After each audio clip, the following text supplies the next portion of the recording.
All right. Glad you guys could make it down. I am recording this, and so as usual, I'll send this out after the session with a link.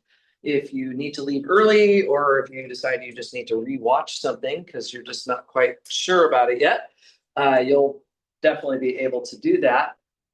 Yeah, let's see. The test, as you know, it's Tuesday or Thursday this week. You can decide when you would like to take it and how things are going, how you're feeling as you go along. Going to do this review today, and then I'm going to do another one tomorrow night. And I'll have a lot of office hours interspersed between all of that stuff.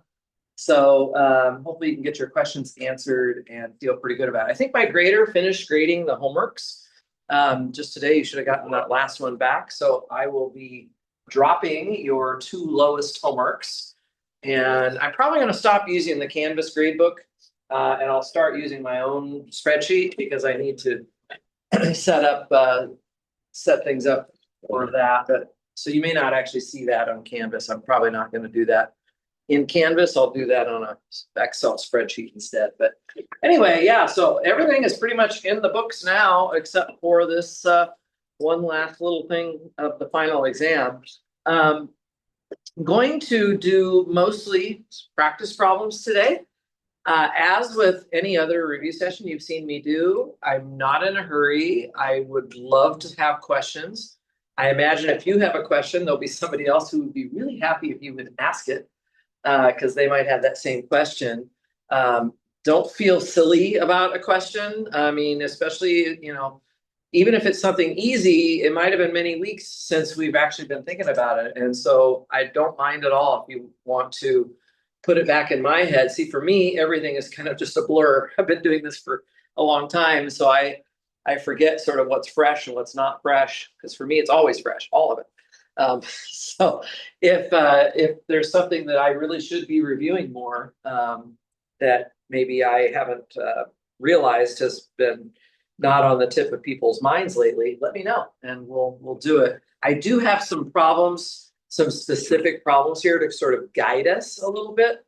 But if we go off on tangents or stray into side topics a little bit, let me know. If you have those questions, we'll definitely go into that. Okay. I haven't written the test yet. I'm guessing what it's going to probably end up being is similar to the sample exams. There'll be something like, I don't know, 10 or 12 problems. But of course, there could be some parts with those. And then there'll be enough extra fluff points that you could probably, if you really wanted to, skip a couple of them.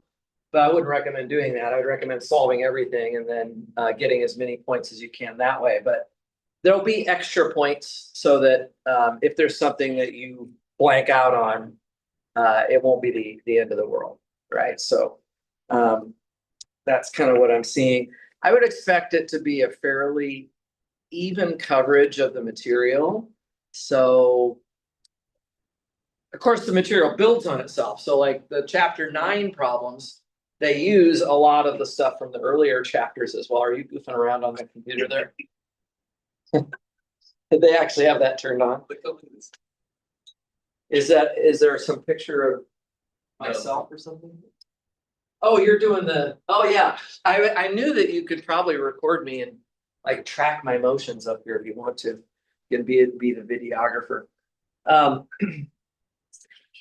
Yeah, so pretty even coverage of all the material, but certain topics rely on other topics. So that, you might get a chapter 9 question about a system of differential equations, but there's a lot to it. There's eigenvalues and eigenvectors. There's doing EROs, null spaces, busting out variables to write down a basis, all that stuff that you do all the time, right? So half the semester is used to do that. But there are a couple of chapters that we haven't looked at so much lately. And one of them that I would like to start with is chapter 1. I want to go back to the beginning because that has been weeks, months actually, since we really talked about it. So I do have some examples that I'd like to do. So I'm going to do the problems that are in this review session handout, but I'm not going to do them in order. I'm gonna do them in the order that I think would be best based on what we've had time to study and so on. So let's do it. So let's do some practice problems here. And I am gonna go out of order by starting with number 9 on this sheet. So there's like 11 problems on the sheet, but I'm gonna start with number 9, which is that I would like to solve this equation, y prime minus 3 over 2x times y equals 6 y to the 1/3 x squared ln of x. Okay, obviously this is going to be only for x greater than 0. Cannot take the log of a negative number. And I wrote you guys out a flow chart on Thursday in class, which was, okay, if you see a differential equation, start by asking yourself, is it a system of multiple equations, or is it just one equation with one unknown?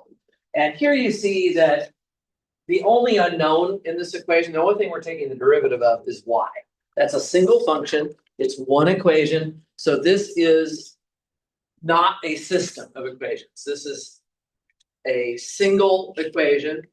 The next thing in that flow chart was to decide the order of this equation. And you can see that the highest derivative that appears here is the first derivative. So this is a first order differential equation. And that was what we learned about in chapter 1. So just getting your mind into the right part of the semester would be a good starting point. And so it's a first order equation.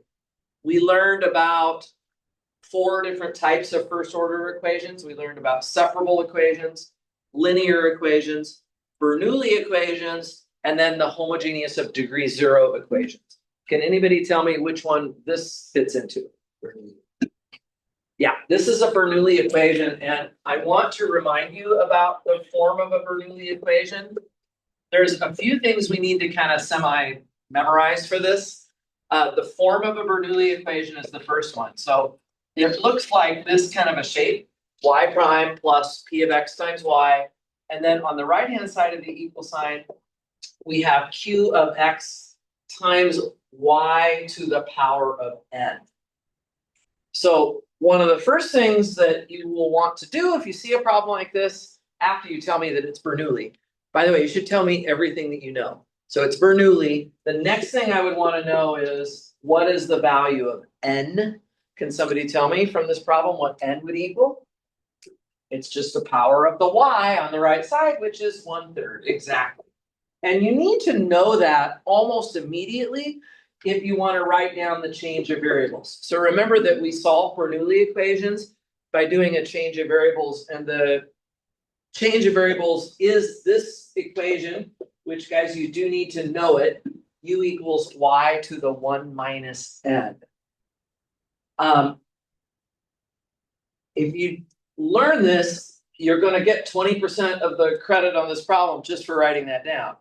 I could just give it to you on a cheat sheet, but then I wouldn't be grading you on it. I would be grading you on everything else and not giving you points for just knowing the critical change of variables, which is what this technique is all about. In this case, this is what turns out to work. U equals y to the 1 minus n. So in this case, for this problem, that would be u equals y to the 1 minus 1/3, which would just be y to the 2/3. Okay, and what we want to do with that is just kind of keep it off on the side for the moment. We're not going to use it right away. What we need to do next is write down the new differential equation, and this is extremely important. If you want to be able to actually solve this Bernoulli equation, you need to know, what does it turn into when you implement the change of variables? And here's the equation. It's going to become u prime equals the quantity of 1 minus n times p of x times u equals, the other side of the equation has a 1 minus n being multiplied by q of x. So I've already got 3 boxes on this board, and these are 3 things you need to know. All right, I realize it's a little heavy on formulas for this particular topic, but Luckily, most of the material isn't quite so heavy on formulas, but this one is. So make sure you know this. If you've looked at my sample exams, you pretty much know that every final exam, I always seem to have one of these. So just a word to the wise, try to get these formulas down, okay? So let's go ahead in this particular problem and see if we can write down our new differential equation. So we're going to have a u prime, and then 1 minus n is actually what the 2/3 is. So we have plus 2/3, which is 1 minus n, times p of x. Can somebody tell me what p of x is here?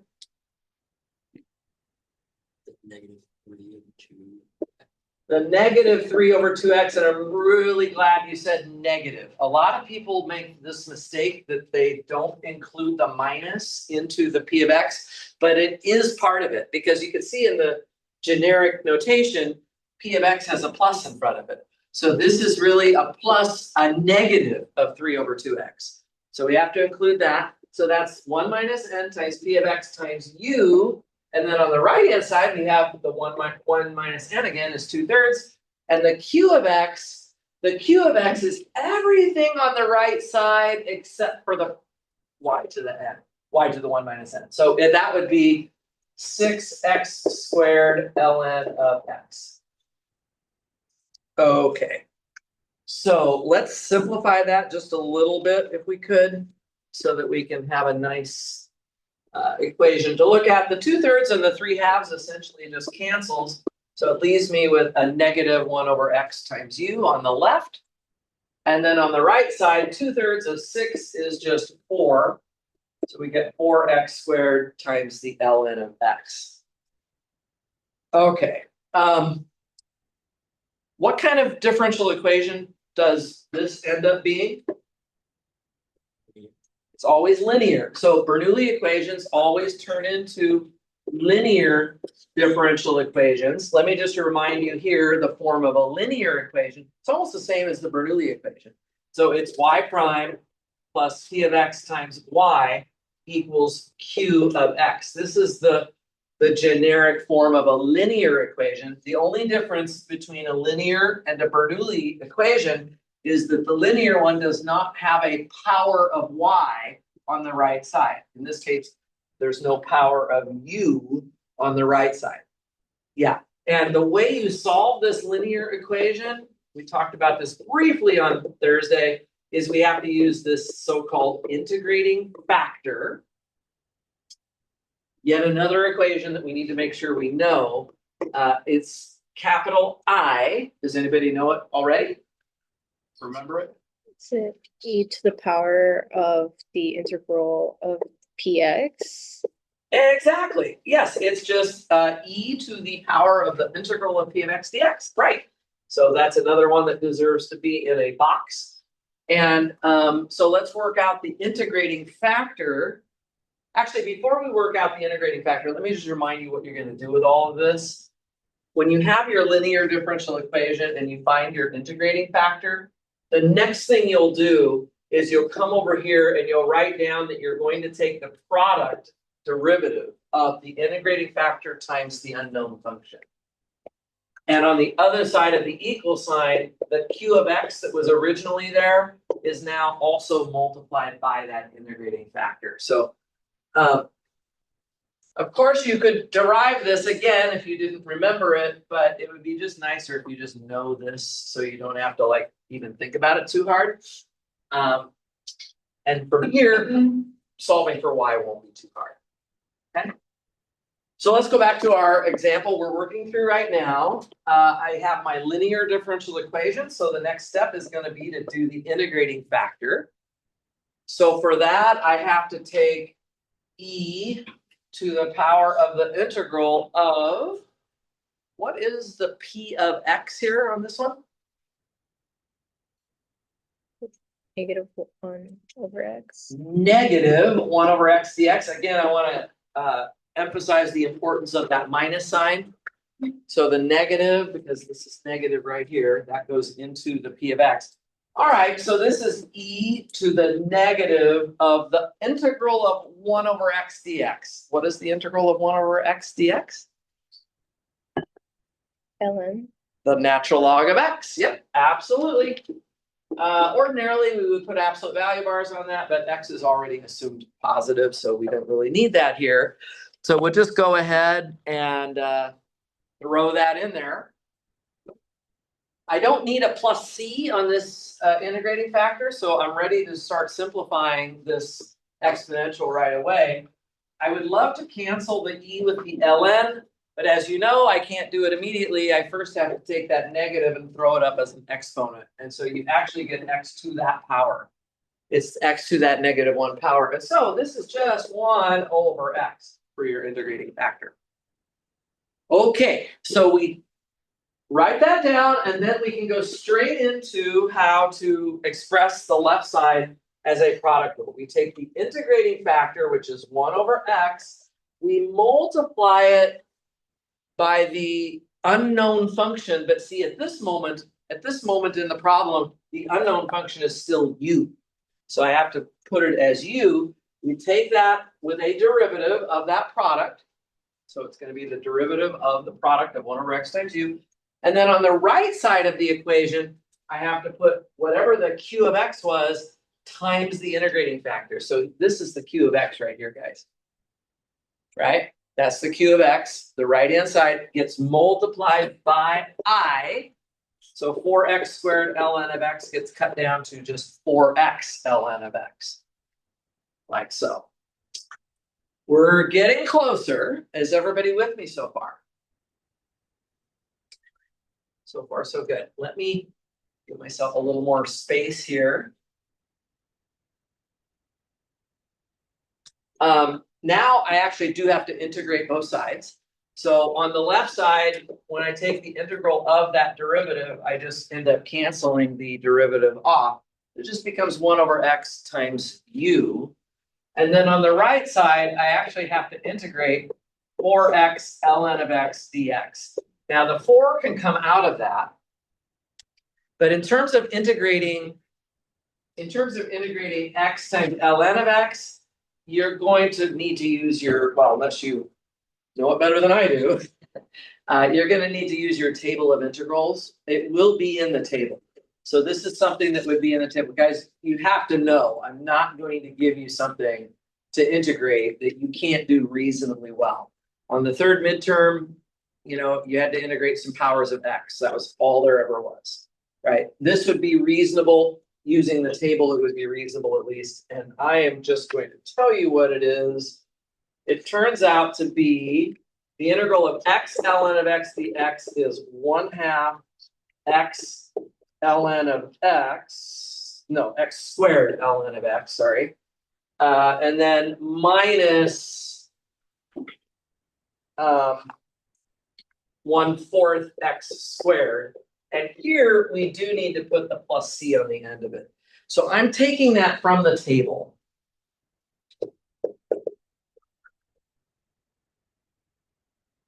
Now, if you made a mistake and you were looking at an integral of something that was completely impossible, it's not in the table and you don't know how to do it. If you get to that point, there's a good chance you made a mistake if you get to an integral that's too difficult. But if you don't have time to actually go fix it, and you don't know what to do from there, then I would just leave this in your work as that integral. You know it's probably wrong, but I would leave it there and I would try to just go through the motions of what would you be doing next. Because the next thing is to multiply through by x, and then finally replace the u in terms of y. You can still do all of that stuff. It's just that you'll have this unsolved integral in your work.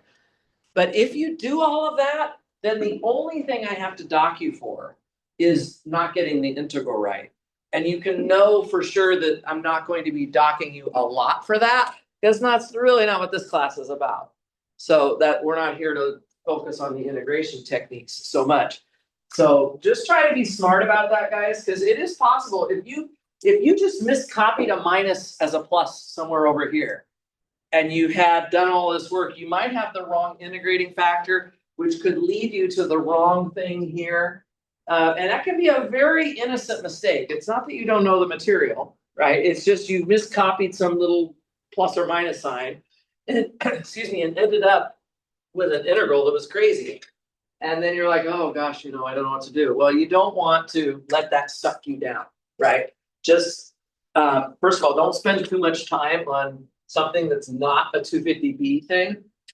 And also just take a little bit of comfort in knowing that you're not going to get slammed for points on something like that, right? So it's not worth the time in the first place. The only thing left to do here, guys, is I do need to solve for u. So I will pull the x to the other side of the equation here. Recopy the part in brackets. We don't have to do anything with that. If you want to multiply the thing out, I don't mind. It's not a bad idea, but you don't have to. And then this is not quite the final answer because I ultimately need to solve for y, which was the original unknown variable. And right now I have solved for u. That's where this comes into play, guys. Knowing how to change from u back to y. U is just add it on the left here, y to the 2/3. So I now know what y raised to the 2/3 power is. So if I want to solve for y, then I would just take the 3/2 power of both sides to get the y by itself. So I would just recopy this part in here, 4x times 1/2 x squared ln of x minus 1/4 of x squared, and then plus c on the end of that, and all of that to the 3/2 power. That would be definitely good enough. Are there questions on that? Definitely a good one to review. I've definitely done one right now. The idea is not to walk out of this review session thinking, oh, well, I guess I don't have to study now. I'm ready to go. No, what this is going to be is you walk out of here realizing, oh, I'm good on this, but I'm not so good on that. I've got a couple of days. I need to focus my study on the things I was weaker on. So if this is something that's I find sometimes is a little bit not in the front of people's minds, then make yourself a note. Oh, I need to go try another Bernoulli problem or two just to make sure I know how to do that. Okay. But anyway, are there questions here at all so far? It's, if anything, the review session, you're just trying to get re-exposed to the material again. Like I don't want to forget about something important. So let's see what Dr. Annan spends 2.5 hours going over. And if there's things that have slipped through the cracks, because it has been 15 weeks, then I want to make notes of those things that, oh, whoops, I forgot about that. I better go back and review it, right? That's kind of the way I want you to approach this. Okay, so that was definitely one thing I wanted to do. Let's move on unless anybody's got anything here. I like these Bernoulli problems partially because you also have to do a linear. Where is it? Right here. You also end up having to do a linear differential equation in the process of that. So it's a really very comprehensive type of problem to go through. So yeah, you should definitely be ready to answer something like that. Okay, let's switch to something else then, if people are all right with that. I'm going to focus on another problem that's based on something we haven't talked about for a while. We have not done much lately with inner product spaces, and that is certainly going to be on the final. So I'm going to do problem number 7 next. Okay, again, I'm going out of order here to just make sure I hit the stuff I really want to hit first. So on number 7, I'm going to let V be equal to the vector space of P2 of R. And I'm going to define an inner product on these quadratic polynomials. So here's the formula. Remember, guys, that if I want to ask you anything about inner products, I have to give you a formula for that inner product. So I take one polynomial, which might be a0 plus a1x plus a2x squared. And I want to take its inner product with a second polynomial, which might be b0 plus b1x plus b2x squared. And I'm going to give you this formula. And let's say that I give you the formula as follows. I'm going to give you A naught, B naught, plus A1, B1, plus A2, B2. So I could give you that formula and I could say, hey, let's work with this equation. And the first part of the, so there is one, before I go on, there is one case when I might not give you the formula. Do you remember what that was about? If it's a standard problem about Rn. So if it's literally the vector space Rn, which is just made up of vectors with slots, and if I don't mention what the formula for the inner product is, you should just go ahead and use the standard one. What is the standard one, Pablo? The dot product, right? Thank you, the regular dot product from your calculus days. So if I had Rn in mind, I might not be giving you the formula. Otherwise, if I pick some other vector space like this, I have to tell you how to do the calculations. If I don't give you this formula, you really can't do anything with it, like finding angles between vectors or doing the Gram-Schmidt process or finding norms of vectors. None of that stuff would make any sense, right? We wouldn't be able to do those things if we didn't have this first, okay?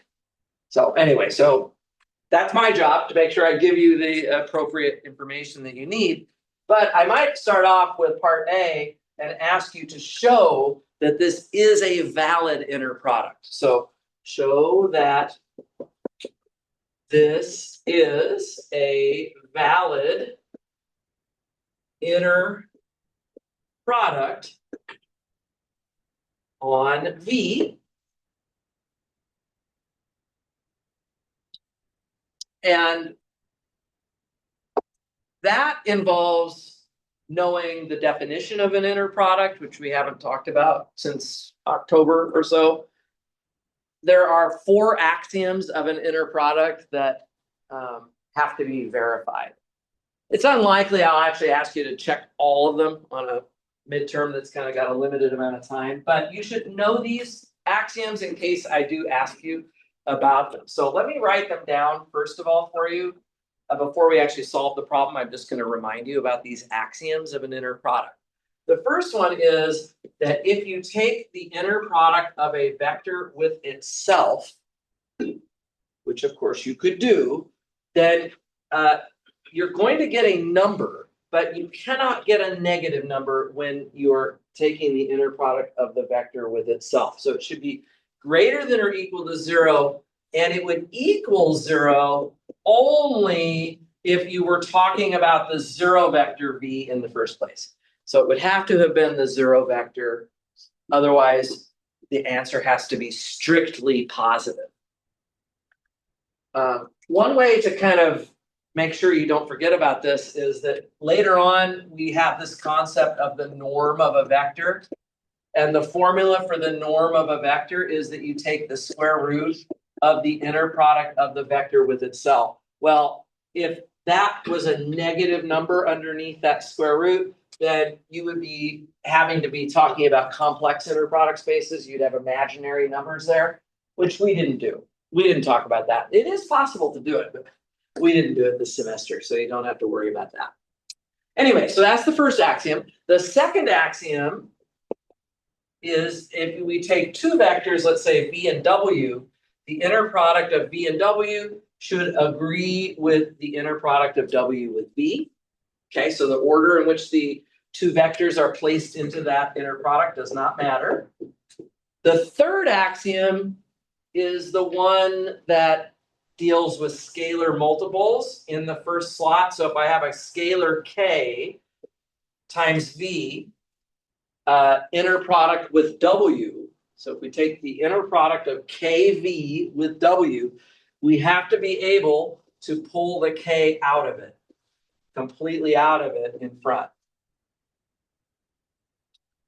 If there happened to be a k in both slots, then you'd be pulling it out twice, and you'd have a k squared out in front of this thing, right? So it's on a slot by slot basis there. You can pull a k out of the second slot.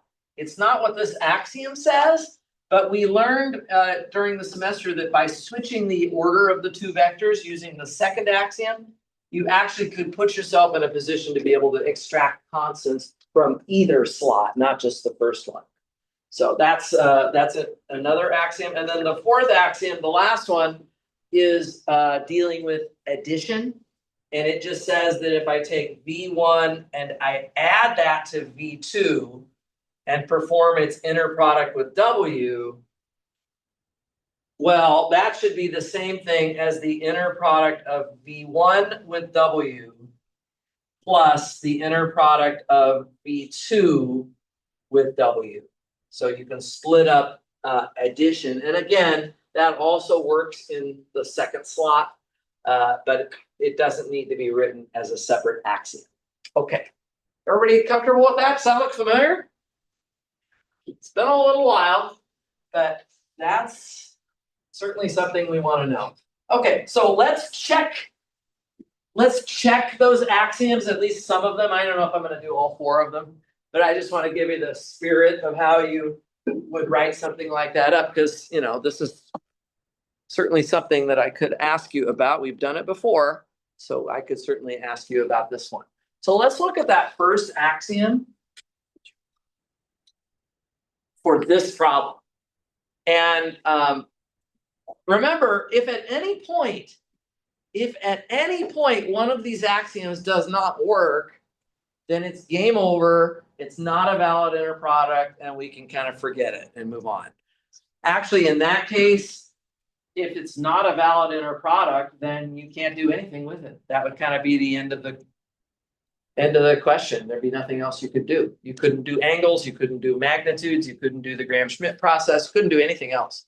So it's got to be a valid inner product for you to be able to do that. So let's take a look at the first axiom. Now, in the first axiom, the key thing is that both slots of the notation have the same vector twice. So my vectors should look like quadratic polynomials. So I would probably start off by writing out my first polynomial, a0 plus a1 plus a1x plus a2x squared, inner product with itself. So I just recopy the same thing in the second position of this notation as well. And then I just have to be, you know, shrewd enough to figure out how that's going to give me the formula on the right-hand side. There's no b's here in part one. So everywhere I see the B0, the B1, and the B2, I'm just going to be putting A0, A1, and A2. So instead of A0, B0, I have A0 squared. Instead of A1, B1, I have A1 squared. And instead of A2, B2, I just have A2 squared. That would be the calculation. And this can simply be remarked that you're adding up a bunch of squares. So this is definitely greater than or equal to 0. You can just put that as a check that is valid. The only way that this could equal 0, it equals 0 only if A0 and A1 and A2 are all 0. So they would have to all be 0 before that would happen. And that would be only looking at the 0 vector in that case. So that's the first axiom. Good enough? Okay, the second axiom is the one about switching the order. So I could start off with, you know, the inner product of A0 plus A1x plus A2x squared with B0 plus B1x plus B2x squared. My goal is to switch the order around and have the B term first and the A term second, right? But I should not just write it that way immediately. I should derive that that is correct, yeah? So what I'm going to do is I'm going to first just write down what the formula tells me. It tells me I do A0 B0 plus A1 B1 plus A2 B2. That's just given to me in the question. And now I see my crux step coming up, which is where I'm going to switch the order. These are just numbers being added and multiplied. So nobody's going to question you for switching the order here. I can obviously replace A0 B0 with B0 A0. That comes just from basic math. Same thing with the A1, B1, and the same thing with the A2, B2. You can switch all of those around and put the B parts first and the A parts second. This step would be crucial to showing me. And sometimes people are like, oh, I don't need to show all 4 or 5 steps. I'll just kind of streamline it. And for some extent, I could accept that, but this step would be critical to include. And now what you have are the B's are in front of the A's. So just coming over here, if I see the B's in front of the A's in this right-hand side, then that would have meant that you were taking the inner product of these 2 vectors in the other order. So this just switches back to B naught plus B1x plus B2x squared, inner product with A naught plus A1x plus A2x squared, like that. Yeah. And so that checks this second axiom as well. You guys with me? Notice how I'm not messing around on both sides of my equal sign. I have over here, when I write this up, just white space. Same thing happens when we're showing that a linear transformation respects addition and scalar multiplication. We try to organize it like this, yeah? So we make just one column of statements. We should put those equal signs there to connect them together. Best thing you can do here, guys, is to try not to be sloppy with it. That gets me in a bad mood, and it also slows me down. I'm like, do they really have this put together correctly or not? I have to think about it a little bit more. Don't make me think too hard about it. Just try to keep it very neat and organized, just like I showed here, and you're going to be in great shape. So far, so good. Yeah, I'm Arlene? so sorry, Dr. Annan, but how did you get from the BOA like to the vector again? From here to here? Yeah. I actually, if you took this formula that was given and you imagine starting with this left side with the B's in the first slot and the A's in the second slot. So this, in other words, B naught, B1, yeah. B2, and A naught, A1, A2. Then the Okay. B's would have been on the left and the A's would have been on the right. That's really all it is. Oh, yeah. Okay. Yeah. Thank Really all you. it is. Oh, Okay. Is this good enough? Can I leave it at that, or you want to see more of it, or you got the idea? got the idea. Got the idea? Yeah. The third one, you'd have to put a constant in. Actually, let me just, okay, I know most of you just said this is enough, but I just want to say something about number 3. Because people do get sloppy with this, and I don't want that to happen. So number 3 is the one where we have a K times our vector, A naught plus A1x plus A2x squared, yeah? Inner product with B naught plus B1x plus B2x squared. It's very tempting. It is very tempting when you see this to just pull the A right out, or pull the K right out. If you do that, you're like skipping everything, right? Not going to be too happy with that. It's kind of counterintuitive. You actually need to put the K inside first. So you actually need to start off by just writing this as Ka naught plus Ka1x plus Ka2x squared first. Do that as the first point. The B term doesn't change. The second slot is just the same polynomial. Once you've got the K filtered into the entries, now it's looking like this form on this given definition, and we can apply it to get the right-hand side. So the constant term of the first polynomial, which is Ka naught, gets multiplied by B naught, and then Ka1 times B1, and then Ka2 times B2. And now, I'm going to run out of room here, but we'll get most of it done. Now is when we can actually pull the K out. So just be careful you don't get too antsy and put the K outside of the whole thing too soon. It gets factored out right here in this last step I just wrote down. The K comes totally outside, and at that point, now you really do have the K outside of your inner product of your 2 vectors, and you're good to go. But it does it does sometimes throw people off. They want to just take this K and just move it to the outside before they do anything else. And actually that does not work. Okay, so there's 3 of the 4 axioms anyway. Let's do a second part to this question, unless there's anything so far with this. I'm just trying to review chapter 5. This is from chapter 5. Let's come over here, and I think I'll write part B down. I don't need a lot of room to write down part B. Part B is going to say, find the angle between P of X, which is going to be 1 minus 2x plus 2x squared, and Q of X, which is going to be 2 minus x squared. So I've got 2 specific polynomials that I've written down here, and I want to find the angle between them.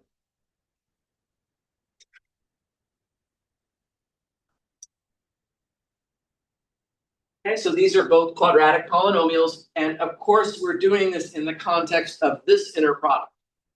If I change this formula and gave you a different one, of course we'd get a different angle, because it's all going to be based on that inner product, right? That's going to be the key thing here. So does anybody remember how to get the angle between 2 vectors? What our formula was? For theta? Yes. Cosine inverse of the inner product over the cross of the norm. It's the norms. The norm. The norms, yeah. So it's the inverse cosine of the inner product of, I'll call this P of X and Q of X. And then we divide through by the norm of P of X and the norm of Q of X. That's what we have to do. Of course, with no calculator, you are not going to be able to like get a final number out of this, but you can calculate the different pieces that are going into that without too much trouble. So for example, let's just see if we can work out the inner product of P of X with Q of X.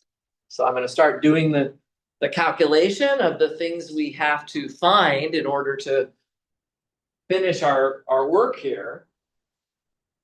So the inner product of P of X with Q of X, we're still using this formula, right? So you've got your P of X is the first one, and then the Q of X is the second one.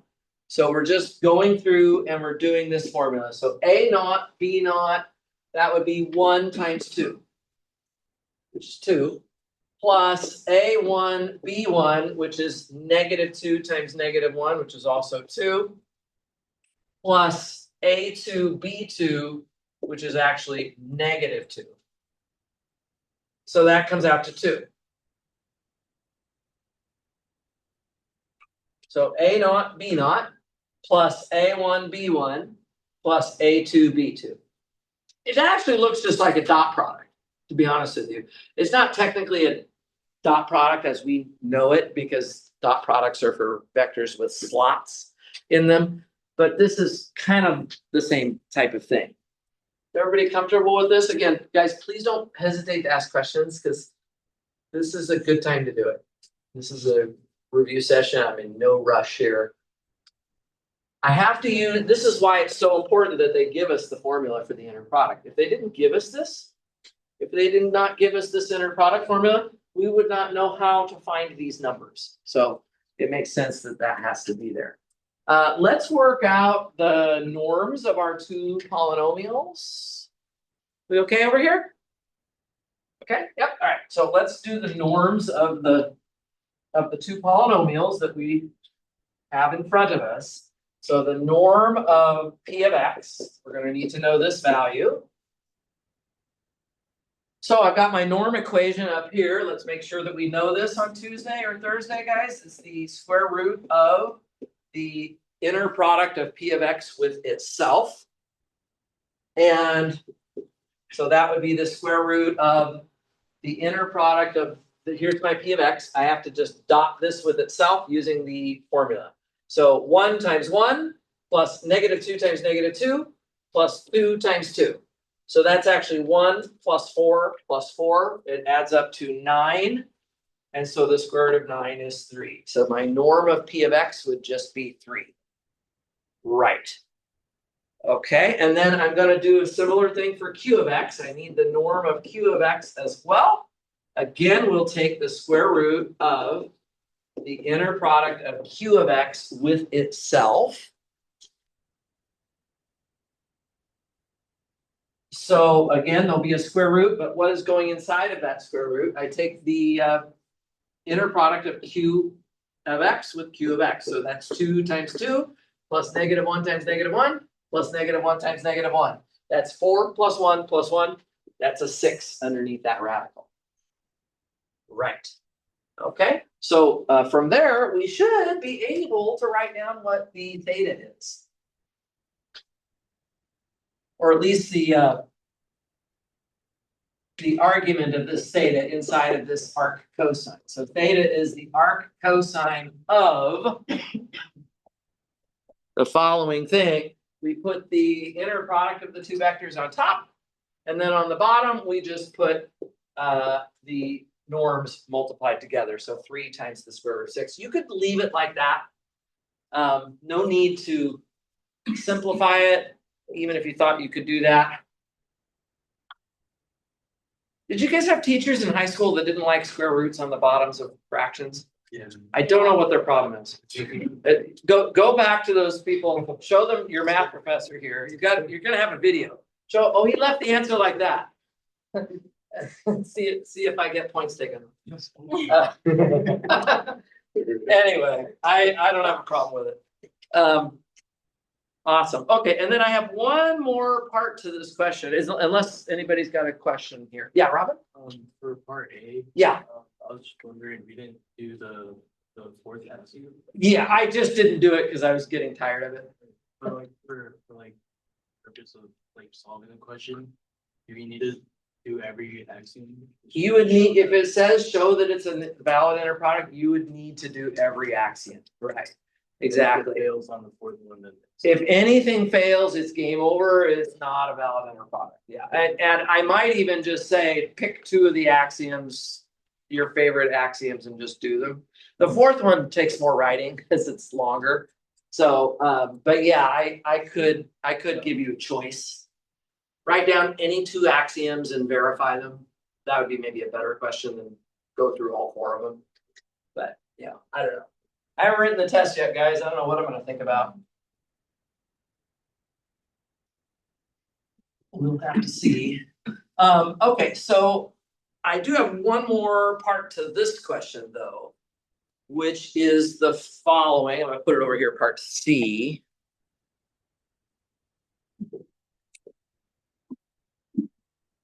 Part C just said find an orthogonal basis for, and then I'm gonna make a set S, which is going to be the span of, well, it's actually going to be the span of the 2 polynomials we've already been looking at. So 1 minus 2x plus 2x squared, as well as the second one was 2 minus x squared. So we're gonna try to do that.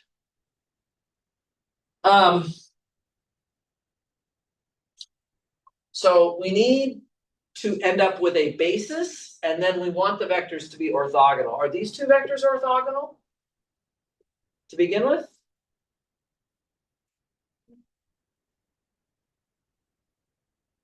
They're not. Now, why do I know that already? I know, I don't. It's not about multiples, Hellman? Right, the inner product, we calculated it over here, was not 0, it was 2. So these are not orthogonal vectors yet, and I'm going to need to make them orthogonal to each other. I do know already before I even go any further that the dimension of this S is 2. It's always nice to know, if somebody's asking you for a basis for something, always nice to know that dimension, because that tells you how many vectors to be looking for, right? So this dimension should be 2, And that's because that's where so these are not scalar multiples of each other, which means they are Li. Right? That's with two vectors, right? I still have some people even on the third exam last week who were given 5 vectors and they said, oh, none of them are scalar multiples of each other, so they're Li. No. You can't make that conclusion unless it's only 2 vectors. So this is 2 vectors, so they're not scalar multiples of each other, and so they are linearly independent. Does everybody agree they're not scalar? I can't take the first polynomial and multiply it by a number and get the second one, right? So these are linearly independent. They are also a spanning set for whatever they span. Now, that's what S is. S by definition was created as the span of those vectors. So S is, this is a basis for S. It's just not orthogonal yet. If I had given you some additional vectors here, you might have needed to throw some of them away first. If they were LD, if these vectors were not, let's say there were 3 or 4 or 5 of these polynomials. Actually, if I gave you 5 of them, if I even gave you only 4 of them. If I gave you 4, I'm kind of going off on a tangent here, guys, for a minute. If I gave you 4 vectors instead of 2, you would know without even taking a breath that they are LD. Because look at the dimension of your universe that you're working in. It's only 3. So if I give you 4 vectors in a 3-dimensional space, they must be LD. At that point, if I had given you 4 vectors here, what you would have wanted to do, before you even think about making them orthogonal, you would want to throw some of them away first. How would you decide which ones to throw away? Would you just randomly pick some vectors to throw away, or is there a process? Put them in a matrix. How do they go into the matrix? As columns. Columns, right? So you lay them down in columns. This goes back to the second exam. And then you do your EROs, and you get it into row echelon form. Guys, please make sure it's actually in row echelon form before you make conclusions. I saw people on the exam recently where they had a bunch of numbers like this, and I saw people do this. I don't know what the numbers were exactly, but they were like circling like that. 3 pivots, and I'm like, well, not necessarily. This isn't even in row echelon form yet. You can only circle the pivots if you have zeros to the left of those pivots. So you got to actually do the EROs to get that written down correctly. Anyway, you would bring your matrix into row echelon form, and then any columns that were unpivoted, those are the ones you throw away, right? You go back to the original list that you had made, and okay, the 4th one in the list is the one that's unpivoted, so that's the one that's LD. I have to get rid of it. And so you would remove some vectors first. Get it down to the right number of vectors, and then now we're ready to think about orthogonalizing those vectors. So I don't know if you remember, I drew this nice diagram where you start with a basis, and then you want to orthogonalize that basis. Does anybody remember the name of that method? Michelle? Oh, the Gram-Schmidt. That is the Gram-Schmidt process, and I am going to give you the formulas for it on the test, so you don't even need to remember the formulas. You just need to know when you're being asked to use the method. And anytime it says something like this, find an orthogonal basis, you're probably thinking Gram-Schmidt process. Yeah. So how does that work again? We label our vectors. I'll call them V1 and V2. And then again, I'll have these formulas for you. We create these new vectors, W1 and W2. And W1 is the same as V1, so that's just copying it down again. Nothing to do with that. For W2, again, you don't need to memorize this formula, but I have it memorized, so I'll just give it to you. It's V2 minus the inner product of V2 with W1 divided by the norm of W1 squared times W1. So there's your There's your formula for W2 that we're gonna work with right now. And so V2, that's 2 minus x squared.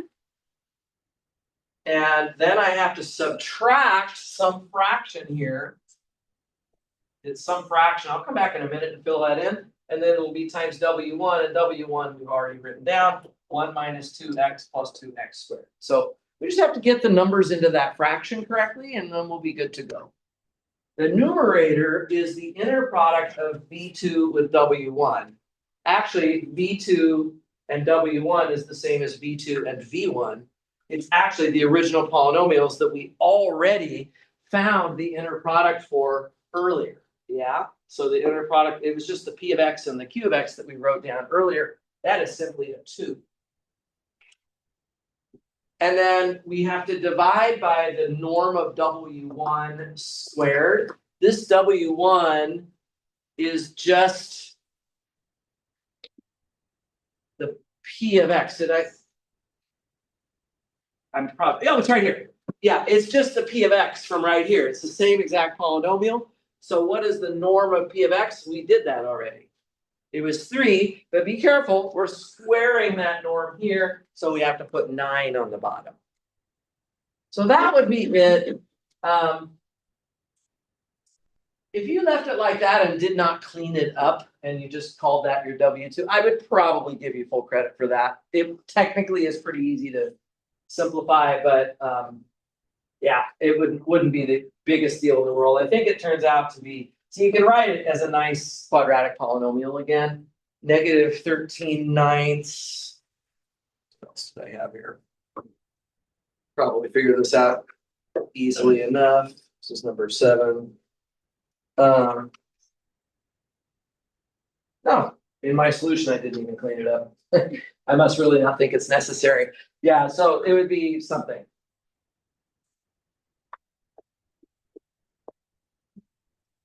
There we go.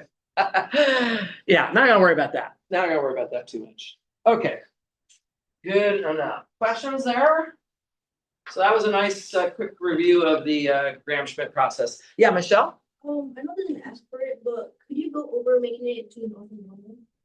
Oh, yeah, right. So as a follow-up, thank you. Yeah, that's a good point. If we ask for an orthonormal basis, let me just call that part D as a follow-up.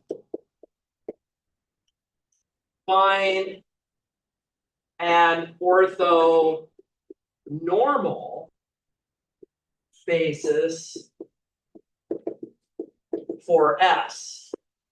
The way that you do that, my friends, is you simply divide each of your orthogonal basis vectors by their norms.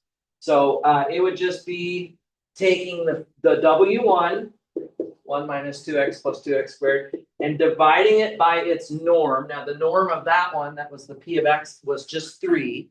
So you would just divide by 3. And then on the second one, well now we didn't actually clean this up.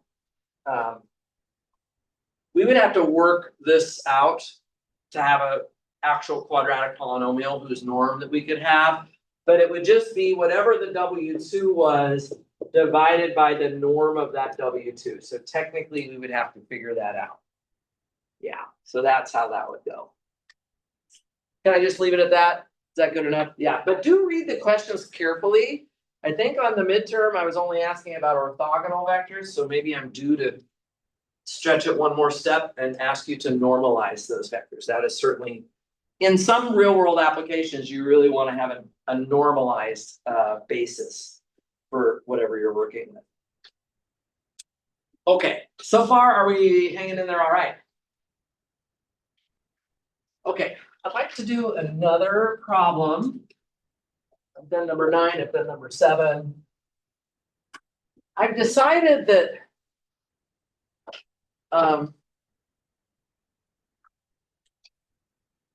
yeah, I personally think that number 2, well, I'm gonna do an alternate for number 2. I think number 2 is maybe a little too notationally messy, but it's also really very easy. So I want to pick something that's maybe slightly more interesting. So let's do this. So this is, I'll call it number 2 prime. It's not really number 2. I'm giving you a fresh problem here. And what I want to say is, let's let V be the set of P of X in P3 of R such that P of -2 is equal to 0. And I'm going to do, we're going to do a couple of parts here. The first thing I want to do is show that that is a subspace of P3 of R. So show that V is actually a subspace of P3 of R.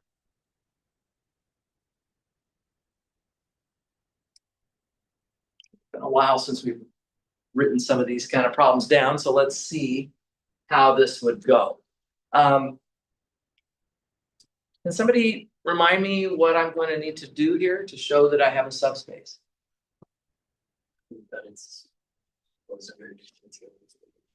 That's right. Yeah, I have to show that it's closed under the 2 operations of addition and scalar multiplication. So for my solution, I'm going to be checking closure. And now, by the way, if the question said, is V a subspace of P3 of R? I would probably do one other thing before I launch into checking these closures. Does anybody know what that is? Zero vector check. The 0 vector check. Awesome. Yes. So if I don't know if what I have is a subspace, the 0 vector check is a pretty fast, low cost thing for me to do. So would it be true that if I took this, so we have to think about, well, what is the 0 vector of V here, or of P3 of R? It's just the 0 polynomial, right? Which actually will just be this whole line. And if you plug -2 into that, if you plug anything into that, you do get 0. So it passes the 0 vector check. But see, guys, if I ask you to show that it's a subspace, then you already know that it will pass that 0 vector check. And that really does not help you to show that you have a subspace. Just the 0 vector check alone is never enough. You see what I'm saying? If the question says show that you have a subspace, you ought to go straight into closure under addition and scalar multiplication. If the question is asking you whether or not you have a subspace, well then that 0 vector check might pay off, because maybe the answer is no, and the 0 vector check would fail and you could be done in like 10 seconds. Right, so that's just something to keep in mind. But no, on this one, we really do need to show it all the way out. Does anybody have a good first sentence for me here? How should I start writing this one up? Do we remember chapter 4?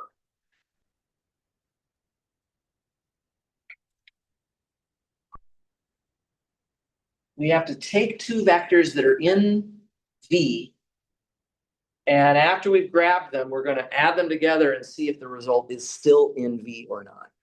So we have to keep the notation very general here. I'm not talking about taking specific polynomials. I'm talking about taking sort of generic polynomials. I might do this, guys. Let P of X, comma, Q of X be elements of S. I might start off with that. And then what does that tell me? Being elements of S just means that when you plug in -2 into them, you're supposed to get 0. So P of -2 is equal to 0, and Q of -2 is equal to 0.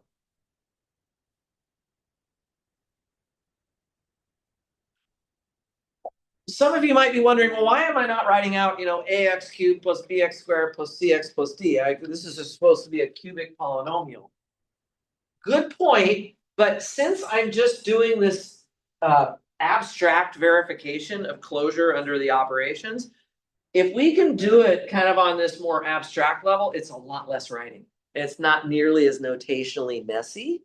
So I like to do it this way. just to reduce the amount of work I have to do. Now, in a minute, there's gonna be a part B, and we're gonna have to get our hands a little messier with this. But at least for what I'm doing right now, I like leaving it just like this. Okay, so guys, I've got my two individual, I wrote S here. Do you guys mind if I change this V to S? In the question, I usually call the subspace S, I don't call it V. V is usually like the big universe vector space. Yeah, even on my handout, I called it S, let's call that S. Now I'm ready to add these two polynomials together.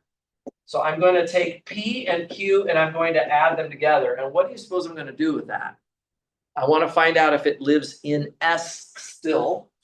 So what do I need to do to check if P plus Q is still in S?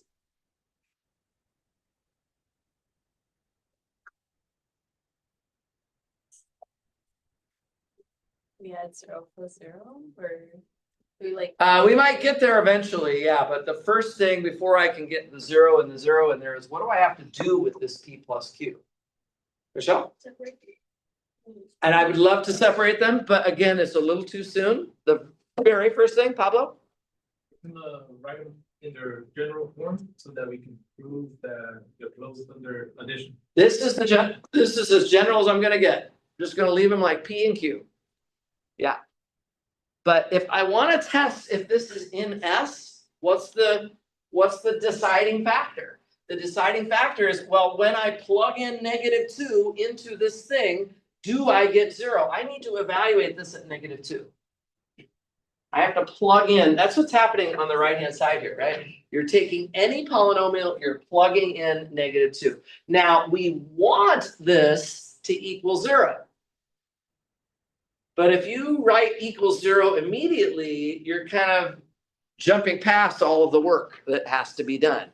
So this is where, I forget who said to separate them, but that is exactly what I would now do. I would say, oh, if I wanted to take two functions and add them together and evaluate -2, that would just be evaluating the individual functions at -2 and adding their results together. So we would write it like that. And now we get to what Arlene was mentioning, which is that P of -2 is 0, and we're adding that to Q of -2, which is 0. And yes, 0 plus 0 is equal to 0. That's the big green light that this is working, right? This tells me then that P of X plus Q of X is in S. It does pass that test. It does pass that, the addition. So far, so good? So closure under addition. It's going to look something like that. Of course, if I was working with matrices, I probably wouldn't call my vectors P of X and Q of X. I would call them A and B. If I was working with functions, just generic functions, I might call them F and G. We try to use letters that are like compatible with what kind of space we're in, right? That's usually a good idea. For polynomials, P's and Q's are pretty standard. It's what we've used all semester long. All right, let's talk about the scalar multiplication part. So for this one, we need to grab a scalar. Let me call it K. I usually like to use K for this. So let K be some real number. And P of X as above. So we're just going to say, look, let's take the same P of X that was in S from before, and then I'm going to calculate K times P, which is my scalar multiplication. And I want to know, is that still in S? And to decide that, I have to plug in -2 and see if it gives me 0. Okay, so this is some function here that I'm plugging -2 into. But the way that you evaluate this function is that since you've scalar multiplied P, that scalar just comes outside. So it's kind of just what you would hope it would be, which is you pull the K out and it gets multiplied by p of -2. Well, guys, p of -2 was still 0. We said that earlier. So this is just k times 0, which is 0. And so that's good news. That means that k scalar multiplied by p of x is still in S.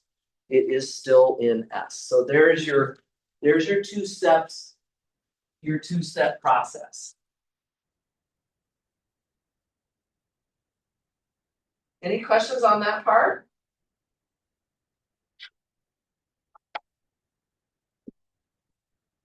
So obviously, if your set is not a subspace, you could have a shortcut. The zero vector check might fail.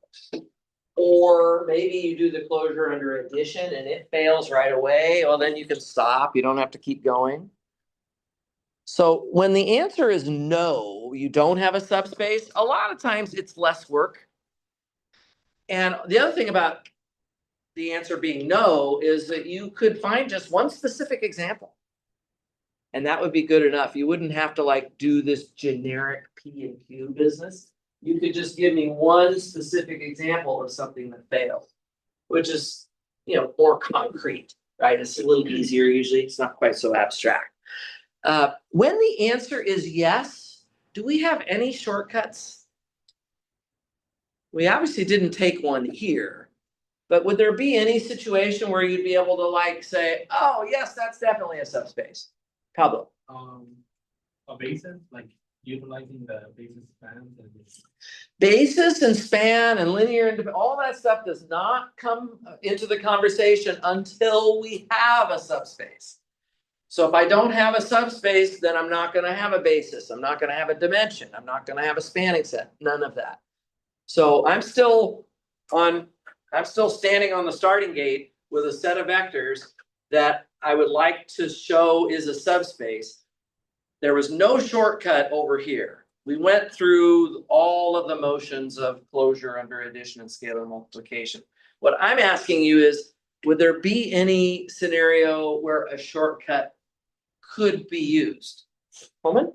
In the span of the subspace. Okay, if the space was clearly a span of something. Remember, guys, anytime you take the span of anything, you always have a subspace. It doesn't even matter what the vectors look like. It's just even without taking a breath, we know we have a subspace. That good? So if you see something like that on the test, and I said, oh, here's a span of whatever, and I ask you, is that a subspace or not? You're going to circle yes, and you're going to say, because it is a span, and you're going to be really happy with that. I'm going to be really happy with that. I've said that 100 times. So first of all, it's probably going to be on the test. Secondly, that I'm going to probably be really happy to see you get that right because we've really focused on that. Okay. There are some other scenarios where you can say yes right away.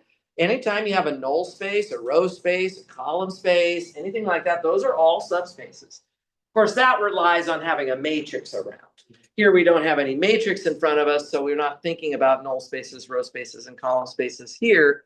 But on other problems where you have a matrix in play, it could be that you're just looking at a null space or a row space or something like that, and you would know automatically that that is a subspace. Okay, but I have a second part to this question. That was part A. Let's talk about part B. Here we go. Find a basis and dimension for S. So now this is what Pablo was talking about a minute ago, finding a basis and dimension. Once we do have a subspace, then yes, this question would be the natural follow-up. This would be the natural follow-up. Does anyone have a suggestion about how to get a basis and dimension for S for this problem?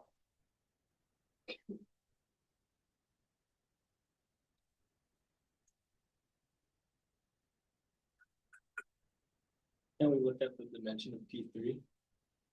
Well, we know the dimension of P3, what is that again? It's 4, right? So my guess is that the dimension of S will be smaller than that, because we're looking at a subspace. So it probably is somewhere between 0 and 3.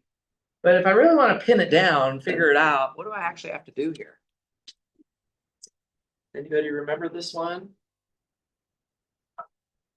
Dante. You're right on the plug in thing too. Okay, now we actually, right, that's perfect. We actually do need to write out the P of X here, right? So for this one, we would actually want to write this thing out as AX cubed plus BX squared plus CX plus C. I did one of these in class one day, way back, that 10 weeks ago. It's been a while. But I did one of these, and so it was actually with polynomials too. So it was very similar to this example. We just plug in -2 for X everywhere. -8a plus 4b minus 2c plus d. And of course, because it's in S, then that means when we plug in -2, we should get 0. And what happens, of course, is you create an equation for yourself. So you kind of create this equation, which I can then move into an augmented matrix here. So we're actually trying to solve this equation at this point. And I would probably recommend that we actually do try to get this into the proper row echelon form. So I would divide through by -8 on this matrix. So matrix only has one row. So it's not a big matrix. There's a pivot here in the first entry.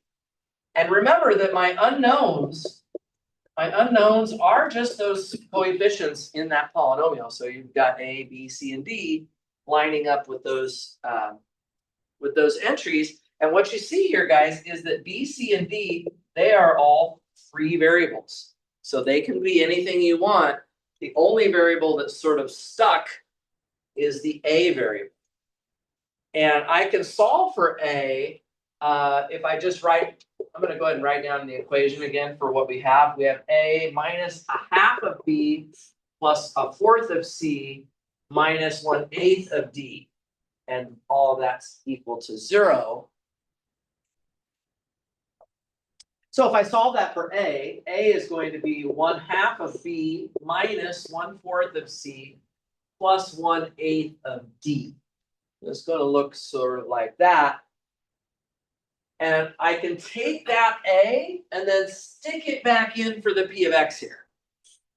Right? So I'll come down here, I'm going to just give myself another line.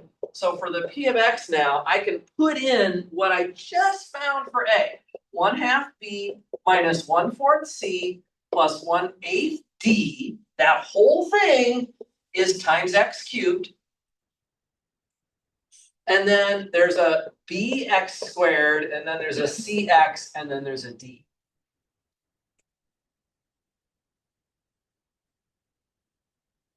There's a huge difference between whether you write P of X this way or whether you write it this way.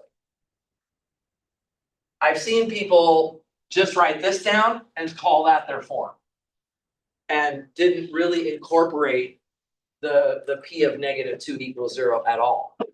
So if you just go with this original notation, you're not really doing the problem. You're not really using what I gave you for the set S. So if you see something like this, guys, don't ignore what I give you over here. Okay, you got to use it somehow, and we used it right here when we plugged in -2 in for X, and that gave us a way of writing A in terms of B, C, and D. Yeah. What would you like me to do next? We're supposed to find a basis and dimension for S. Michelle? Bust out those variables. That's exactly right. We've got the form of our vector. I'm ready to bust them out. Now see, if you bust them out from here, guys, if you took the original P of X and you busted out the A, B, C, and D, you would just get these 4 polynomials, and that would just be a basis for P3 of R, the original universe. I don't want that. I want a basis for S. So I really need to bust them out of here. So let's do that. Let's take out the b. When I take out the b, I've got a 1/2 I've got to deal with here, but it's multiplied also by x cubed. And then I see that there's an x squared term later on that we also have to take the b out of. So I take that term, and then from there I go to c. When I pull out the c, I'll get negative 1/4 of x cubed with a plus x on the end of it. And then the next term is d. If I bust out that d, I will have 1/8 of x cubed, and then with plus 1 on the end of that. Yeah, I think that's right. Okay. And so how do I get my basis now?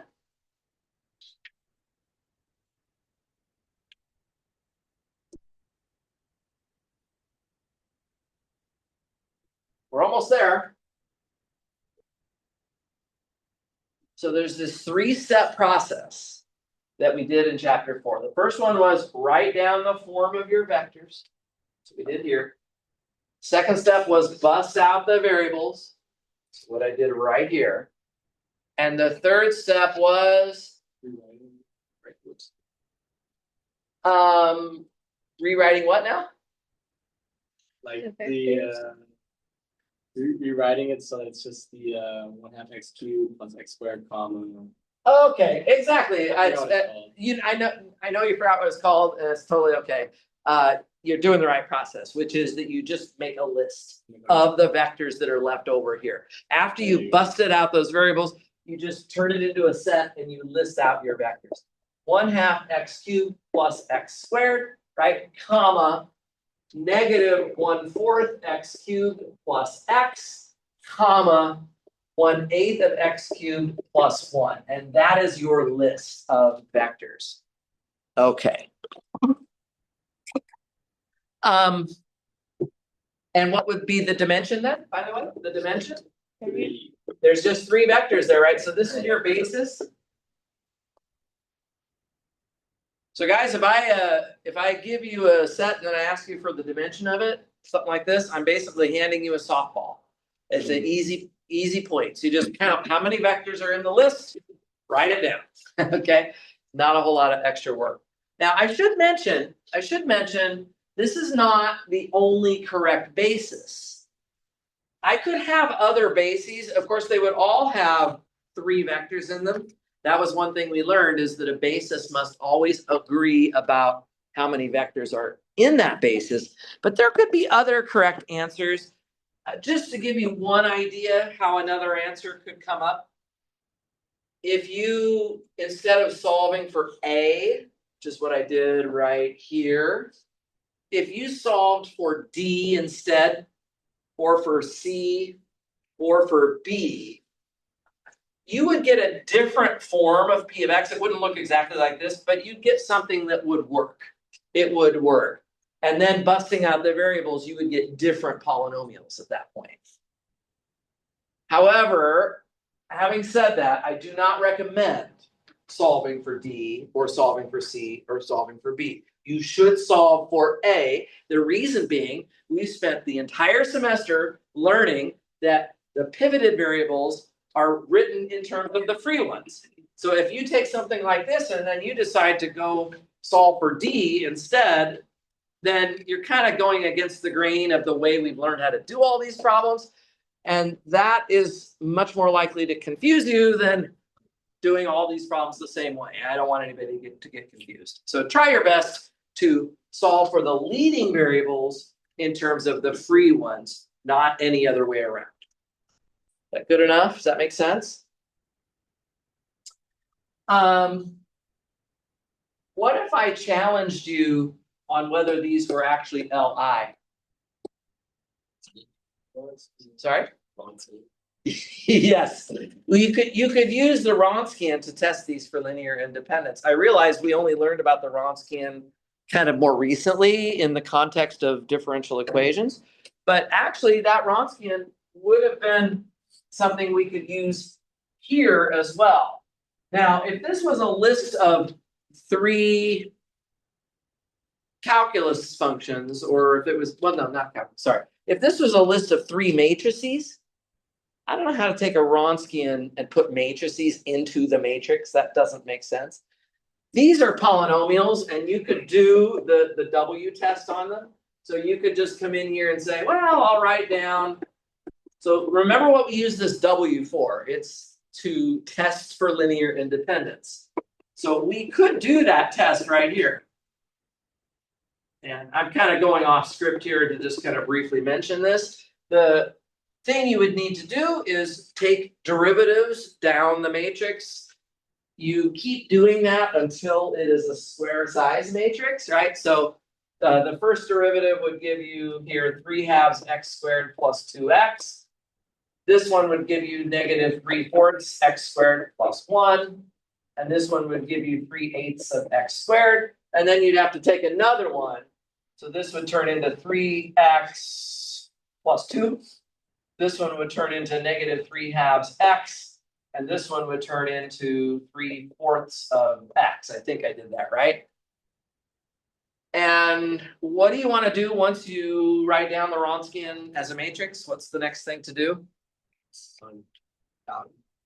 Yeah, we can try to plug in a number here. I mean, technically, you could just do the arrow method now, or even cofactor expansion and like work out the determinant. That's a mess. It's a much easier thing to just try a number.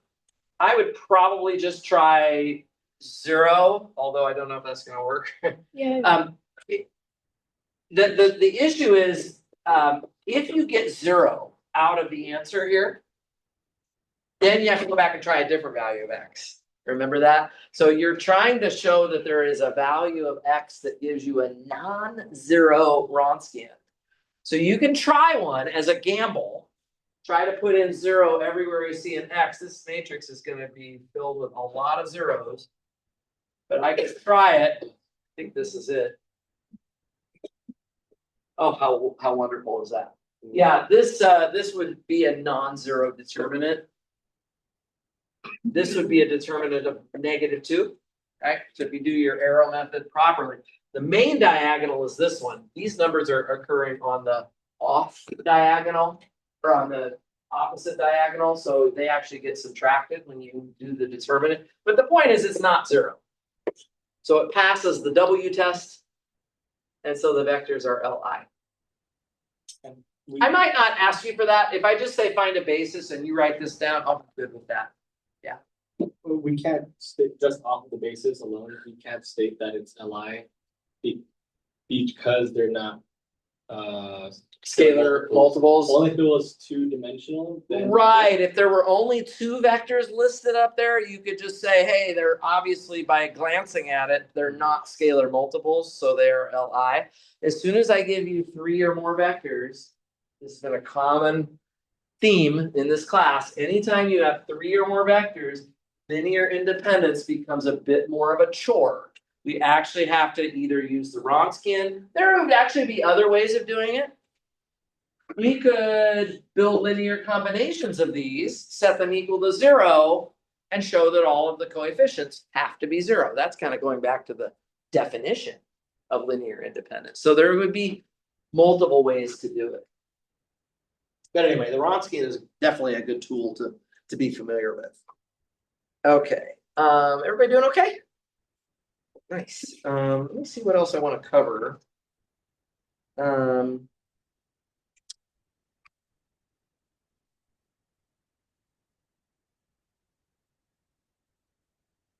Yeah, we could do number 1 off of the sheet. I think it's very computational, but I think it might not be a bad one to do. Is that time anything close to right? What time is it? 4:30. It's 4:30. Okay. So I was going to try to go till about 5:30, but as always, guys, if anybody just needs to leave or whatever, don't worry about it. I am recording this.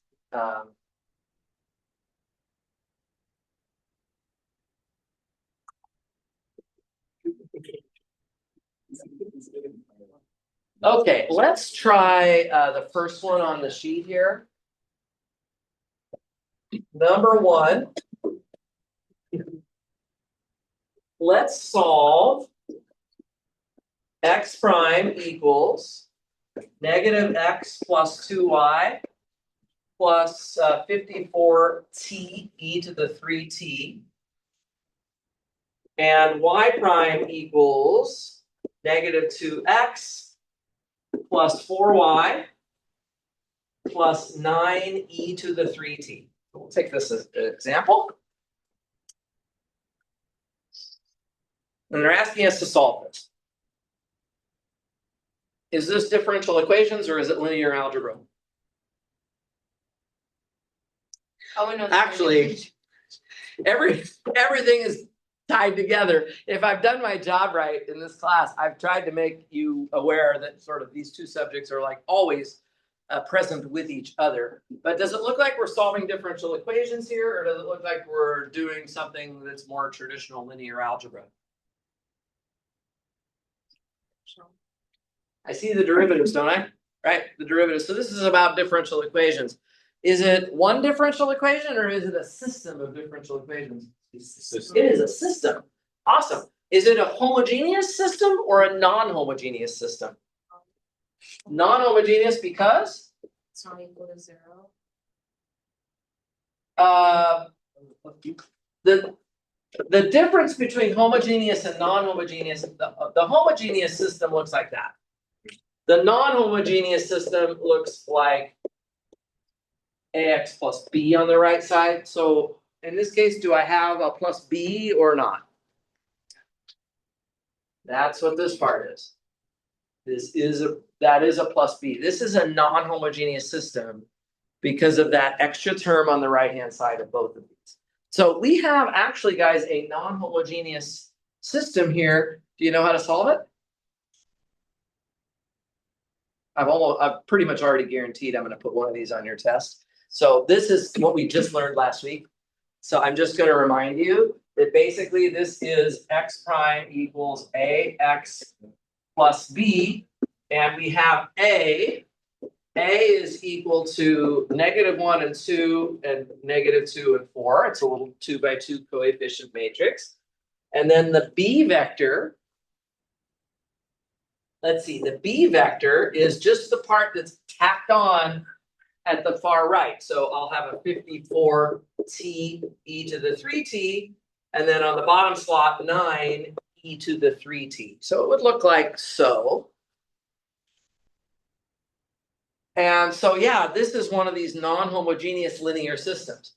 What we have to do is the 3-step variation of parameters process that we just kind of covered last week on Thursday, right? So the first step, step 1, the first step is to forget about the b for a while and let's just solve the corresponding homogeneous system. This is another one of those problems, guys. This would, on the final, this would be a 12 to 15 point problem, a big problem. But you'll have a whole page to solve it. What you're going to want to do is do as much baby stepping your way through it as you can, because every little thing that you do is something I'm going to be giving you credit for. So don't give up on it. Don't feel overwhelmed by it. Just take one baby step to the next. I know I'm going to want to find the eigenvalues and eigenvectors of my matrix. Let's start with that, right? So this is a determinant of the matrix that we get when we subtract lambda off of the main diagonal. And you guys probably have noticed I have not been reviewing this stuff tonight as much because we just did it last week.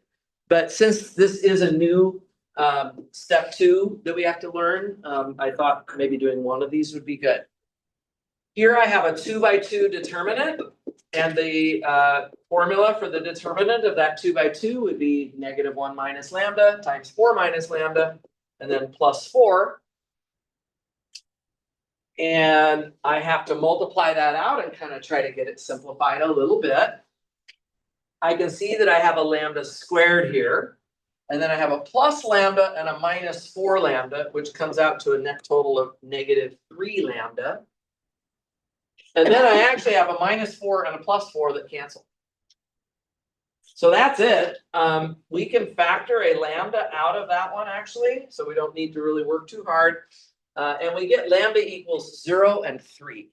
So let's use those values over here.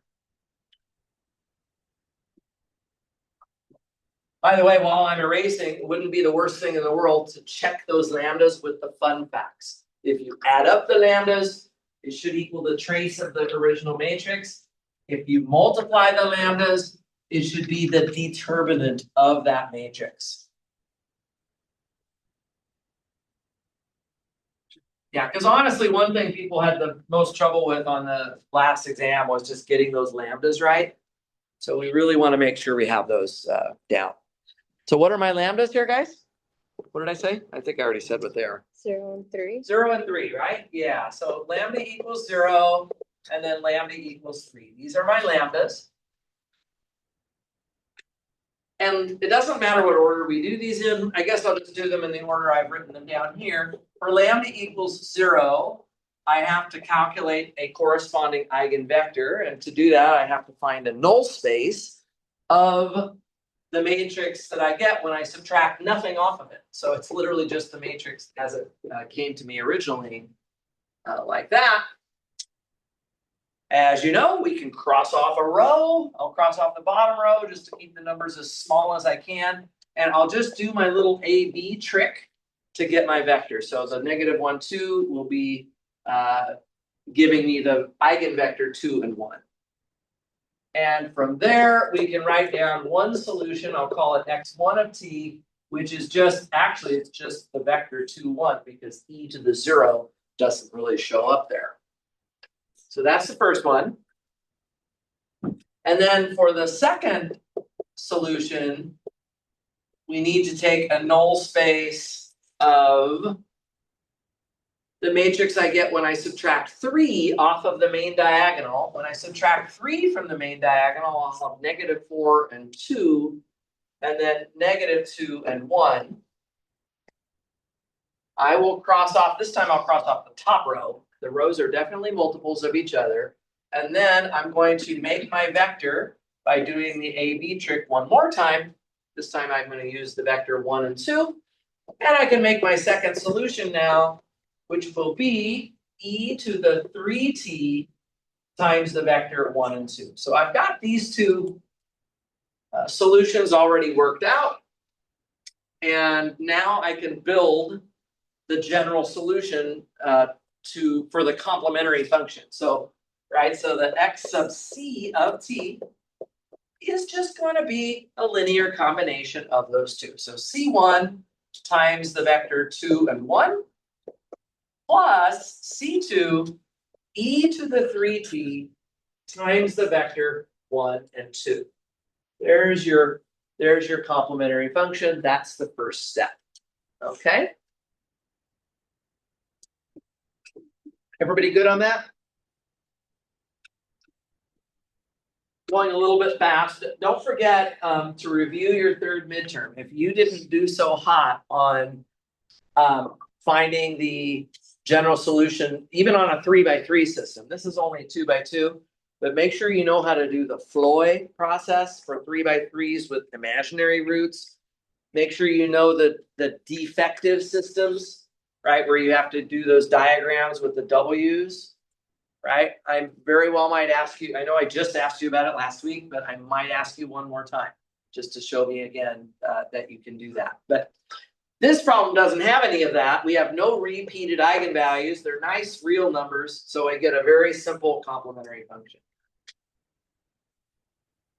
Am I good to go for step 2? Actually, I'm probably not good to go for step 2 until I give myself some room to do it. So we'll do it over here. The next thing that I like to do is write down my fundamental matrix. So step 2. Again, we're just reviewing what we learned the other day. I just wanted to do one more of these just to make sure you guys are totally solid on it. The fundamental matrix, that's capital X. And the way we build this matrix is we just put our basis solutions from step 1 into the columns. So the first column is just going to be 2 and 1. On the second column, I will multiply the e to the 3t inside the slots. So we'll end up with, you know, a column that has e to the 3t and then 2e to the 3t. So that's my fundamental matrix. Anybody remember what I usually like to do after that? Get the inverse. Get the inverse of it, exactly. I'm gonna find the inverse of my fundamental matrix. So, again, I'll remind everyone. If I have a 2 by 2 and I wanna find the inverse of it. Michelle? 1 over the determinant, I'll write out what that is, AB minus BC in this case, times. D and negative B and then negative C and A, that's exactly right. That's exactly right. The more general version of that formula, by the way, this is kind of off topic for this problem, we don't need this, but just in general, one of the ways that we can find the inverse of a matrix is called the adjoint method, and for that we take 1 over the determinant of A and we multiply by the adjoint of A. That's really corresponding to the formula I put at the top here. Does anybody want to remind me what the adjoint of A is, or how you get that matrix?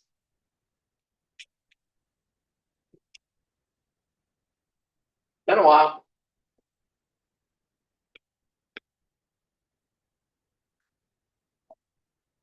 You'll want to review this. This was from the first midterm. Maybe we'll even do an example. I don't think I have one on this sheet, but it would be worth reviewing. This is the transpose of the matrix of cofactors. So you have to go through and do all of the cofactors of your matrix and then transpose them. So there's a heavy dependence on being able to do those minors, where you cross off a row and a column and you look at the determinant of the submatrix.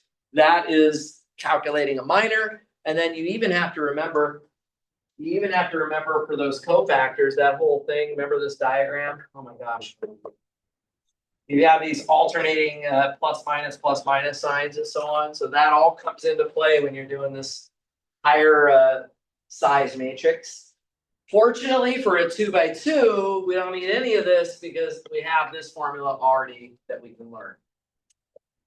So I think for the time being, I'll just use the 2 by 2 inverse, but this would be something you should know as well. By going back to your first exam, you can review that. Okay, so the inverse of this fundamental matrix, if I calculate AD minus BC, I think I have 4e to the 3t minus e to the 3t, which is just 3 factors of e to the 3t as my determinant. And then I got to put the right letters into the right places, so I'm going to swap the diagonal numbers. So that means the 2e to the 3t gets thrown to the upper left, the 2 gets thrown to the lower right, and then I do sign changes on the other 2 entries. So a -1 there, and a negative e to the 3t right there. Everybody with me? Okay, remember that ultimately, maybe I'll come back and summarize this at the top. We're looking here in step 2 for a particular solution. So I just want to remind everyone that that is going to have the form of x times u, so the fundamental matrix times u, where the u is equal to the integral of x inverse times b. So these are the 2 super important equations that you have to know for this step 2 part. And at this moment, we just found the x inverse. So I'm going to want to take that, I'm going to want to take this x inverse and multiply it by b now. I've got b, it's written down over there in the question. So let's do that. So the u, actually before I write down u, let's just write down x inverse times b first. So x inverse times b, 1 over 3e to the 3t times this matrix 2e to the 3t, negative e to the 3t, -1 and 2 times the b vector. The b vector over there was 54t e to the 3t. And the second slot was just 9 e to the 3t. Awesome. And I want to just multiply this out. I would prefer to just leave this scalar in the outside for the time being, so I'll write that down on the front, 1 over 3 e to the 3t. And now I've got to do my, I got to do my dot products very carefully. So on this top slot, 2 times 54 is actually 108 times t times e to the 6t. That's e to the 3t times e to the 3t is e to the 6t. And then we have minus 9 e to the 6t. So all of that has to be there. All right, and then on the bottom slot, I'm taking negative 1 times 54t e to the 3t. So that's negative 54t e to the 3t plus 18 e to the 3t. It's going to look like that. Okay. And I would recommend cleaning this up a little bit by what you can do now is take this scalar and feed it into the inside of these slots. So let's do that. I'm going to divide every single term by 3 and also by e to the 3t. So what is 108 over 3? It's 36. 36t e to the 3t, right? And then minus 9. Oh, sorry, it's 9 over 3. 9 over 3 would actually just be 3 e to the 3t. There's my first slot. And then my bottom slot, I've got a 54 that's being divided by 3. 18.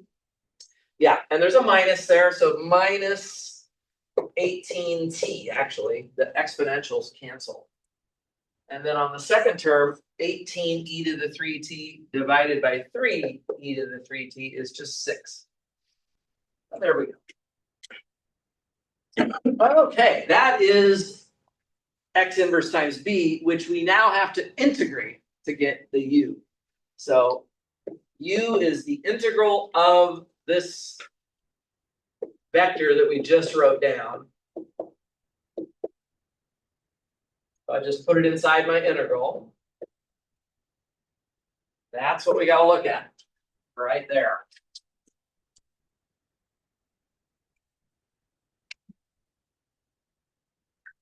Okay, well,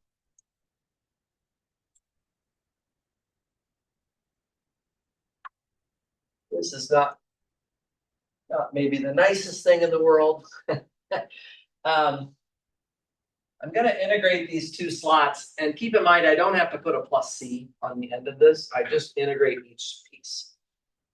Well, let me start with the bottom piece because I always like to do the easy thing. It's the opposite philosophy I have to when I climb mountains. If I have 3 mountains I'm going to climb, I always go for the hardest one first because like I'm going to run out of energy. I've got to get the hard one done first. But when I'm solving math equations, I want to start easy. So negative 18t plus 6, I can integrate that by just using the power rule backwards. Negative 9t squared plus 6t. Yeah, so just integrating term by term. On the top slot here, does anybody know how to integrate the t e to the 3t? This is going to be side scratch. What's that? I think we're gonna have to do integration by parts. You are absolutely right. How many times have we done that this semester? Not very many. So I should put it on the final, right? No. I probably wouldn't. Not that would be a cruel prank to pull. Probably not, but it is showing up on this right here at this moment, so I have to suffer through. So you remember you do the u and the dv thing, right? Usually with these types of expressions, you break it up with the t on one piece and the dv is the exponential one.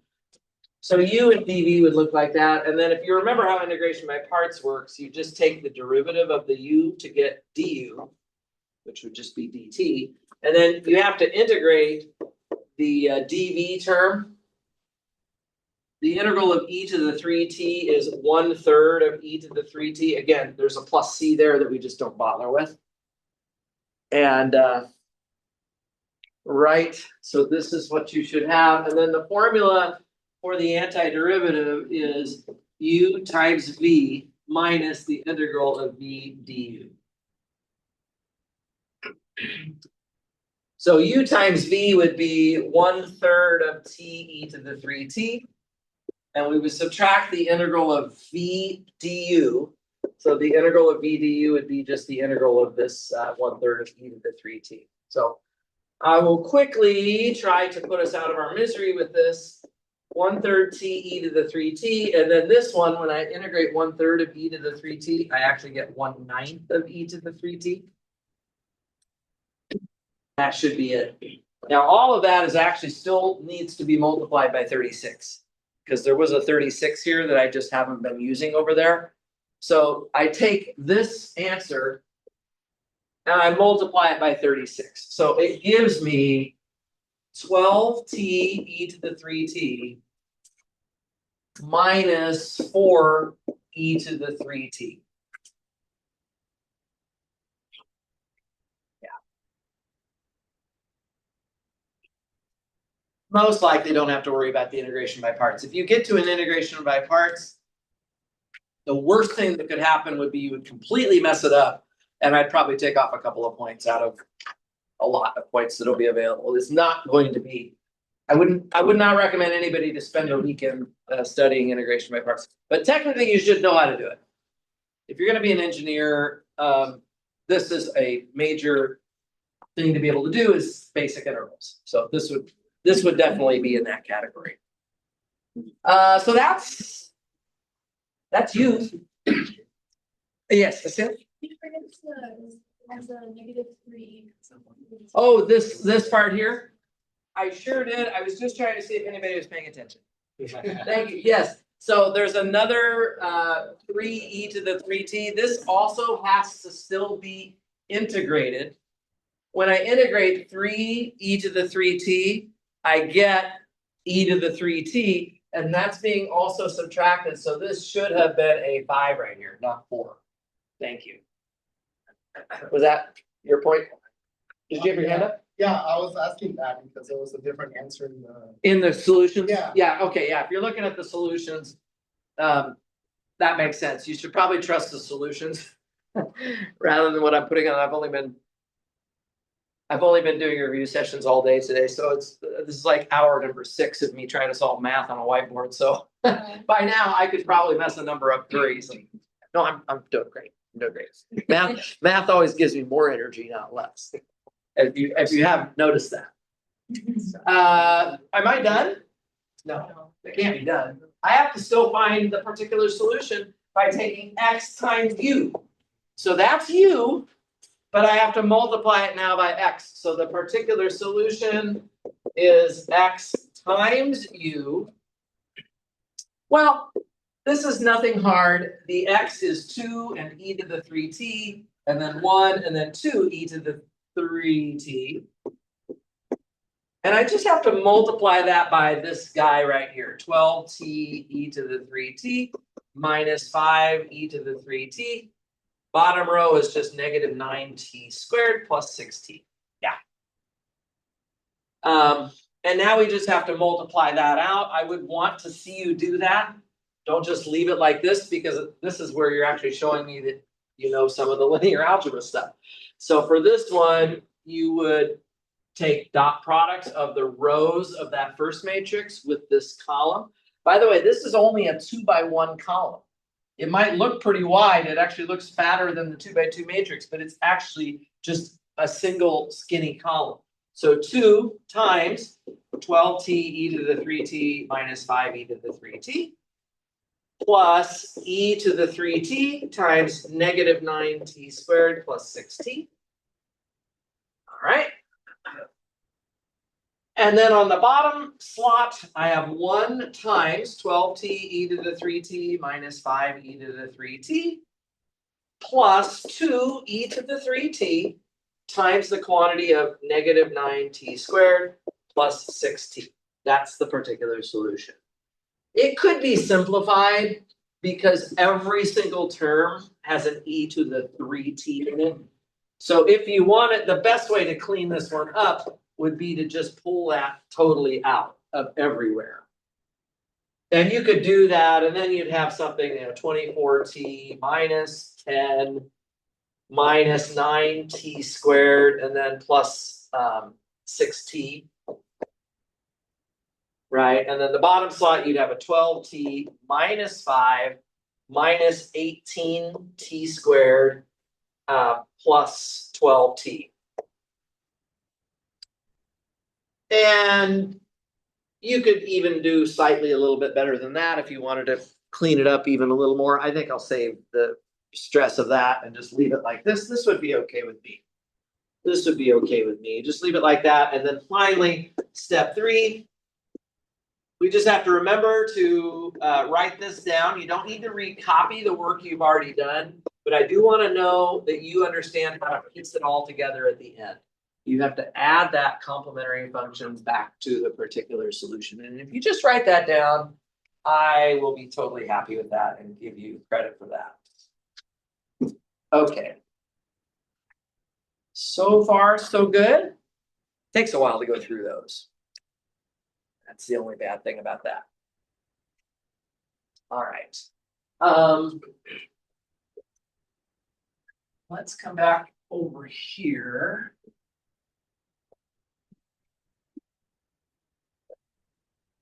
So I did one of these in class on Thursday. I just did one right now. There were 2 of them in the homework. Group work 16, which we didn't really go over, has another one.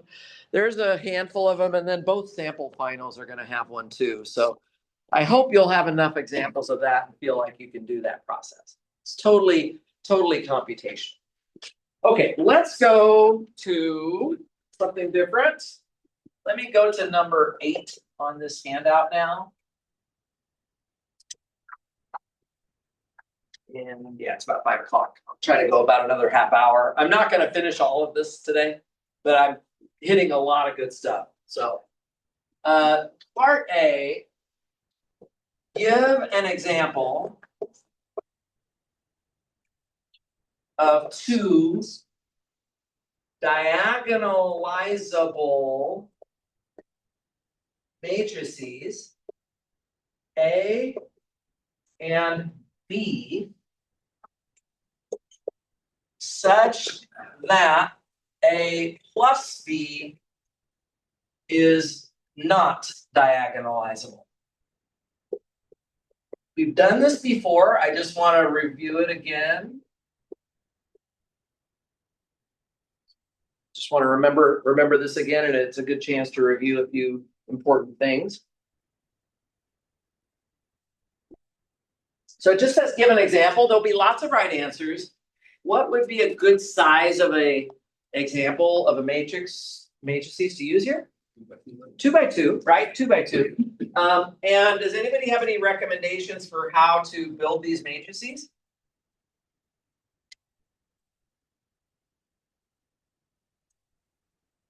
Diagonalizable has to do with whether the eigenvalues of the matrix pull their weight or not. That's the issue. And so I would like to make matrices that I don't have to sweat finding the eigenvalues of. I don't want it to be hard. Roman? -1, 0, 0, and 1. So you're going to use -1, 0, 0, and 1. This is a very easy matrix to find the eigenvalues of. Remember that for a triangular matrix, the eigenvalues are always just on the main diagonal. So if you want to create an example where the lambdas are just standing right in front of you, I would choose a triangular matrix. Now, Holman has actually given me a diagonal matrix. That is, it's a matrix that's both upper and lower triangular, and that's fine. But the fact that these 2 lambdas are not repeating means that this is diagonalizable. I'll just say diagable. All right, I need another matrix B over here. Does somebody want to Try one on me here. Go ahead, read. 1, 0, 0, -1. 1, 0, 0, and -1. So that's also a diagonal matrix. And the lambda values are 1 and -1. So that again, there's no repeats. So that's also diagonalizable. So it says, give me an example of two diagonalizable matrices. And so far we've done that. But then it says such that A plus B is not diagonalizable. Let me add A and B together. So if I add them together, these guys have made it real easy on me. It adds up to the all zero matrix. Is that diagonalizable or not?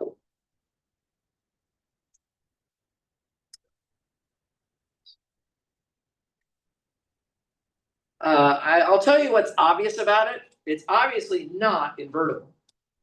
The determinant is 0. But invertible and diagonalizable are not the same thing, and we gotta be a little bit careful here. This is still a triangular matrix, essentially. And what are the lambdas here? 0 and 0. Now I have a repeated lambda, so does that mean it's defective automatically? Not automatically. Does not automatically mean that it's defective. We would have to check this one by looking at the null space of the appropriate matrix. Well, what's the appropriate matrix? You take your matrix that you were given and you subtract lambda off of the main diagonal of the matrix. When I do that, I'm subtracting nothing. So it's just this matrix again. And the question is, does this eigenvalue pull its weight? How many pivots do I have here? I don't have any pivots. The rank is 0.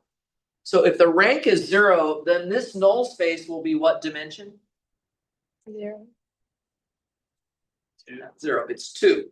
Remember, the dimension of the null space is the nullity. So let's just remember, this is another thing I have not talked about tonight, but it's really, really important. If we add the rank and the nullity of any matrix together, it should add up to n. In this problem, the n is 2. So if I have 0 pivots, which would be a rank of 0, then from this equation, the nullity is 2. Guys, this is 2-dimensional. This null space. If it's 2-dimensional, that means it's going to give me 2 vectors. That's going to be the basis. 2 vectors is pulling its weight, right? This matrix does pull its weight.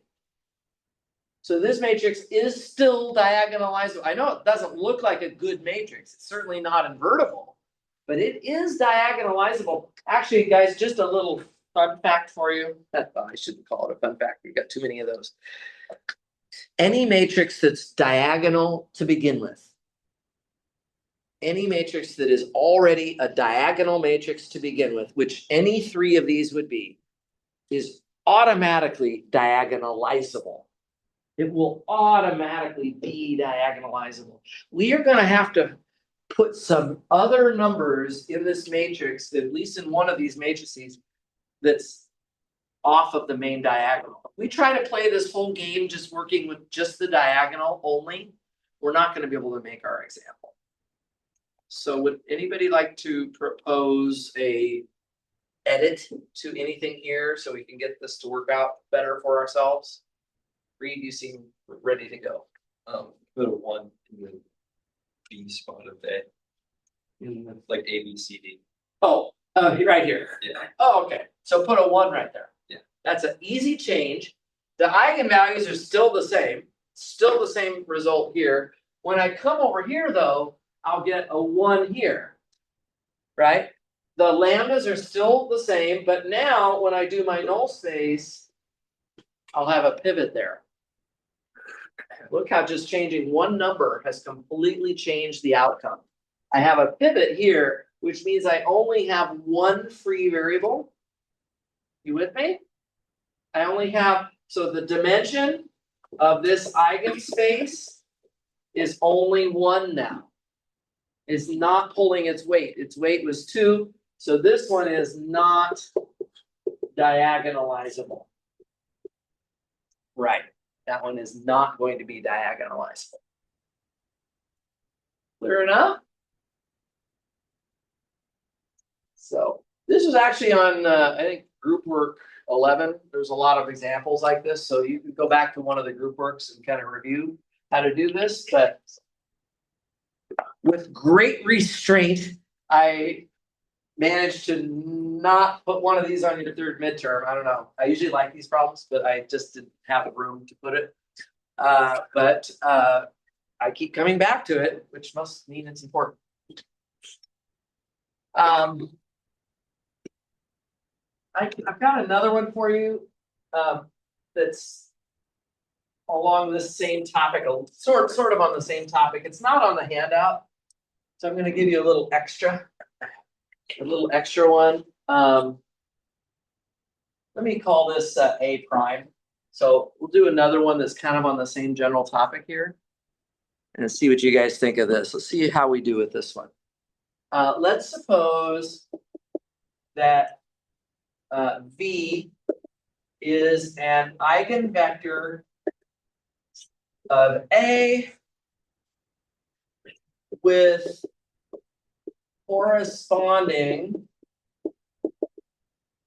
eigenvalue lambda. Let's show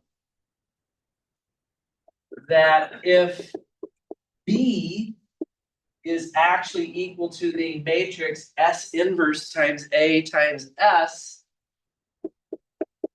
then S inverse times V is an eigenvector of B.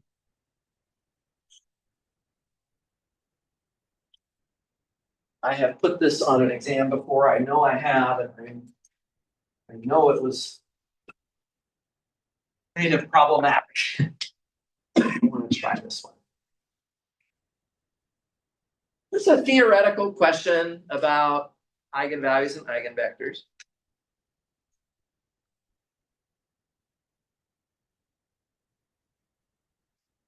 If V is an eigenvector of A with corresponding eigenvalue lambda, then we want to show that S inverse times V will still be an eigenvector of B, where B is this matrix S inverse AS. What would be the first thing you probably would write down before you do anything else? The eigenfunction, I mean the formula, Which is? the AV equals eigenvalue V. Okay, AV equals, and they gave us the eigenvalue lambda V, right? That would be for sure the thing to write down. I will give you points just for that. I'll be even happier if over here, this actually was a big deal on the problem on the midterm we just took. The eigenvector should be not zero, right? So I would just like get your rubber stamp out and just stamp that onto your paper. Like we've done it so many times, we don't even have to think about it. We just want to start off on a good foot. So that's the way to do it. Okay? So all of that blue writing over there is basically just translating this first sentence. If V is an eigenvector of A with corresponding eigenvalue lambda, we just go straight to that, and that's the formula, right? Now, it's asking us to show that S inverse times V is an eigenvector of this new matrix B. How am I going to show that?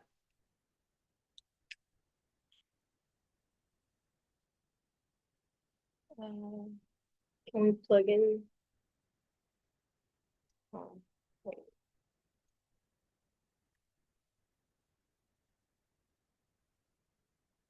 It doesn't tell you what the corresponding eigenvalue is going to be, but presumably we'll figure that out as we get an answer to this question. If I wanted to know that this was true, if I wanted to know that S inverse V is an eigenvector of B, like how would we have to spell that out to make that clear?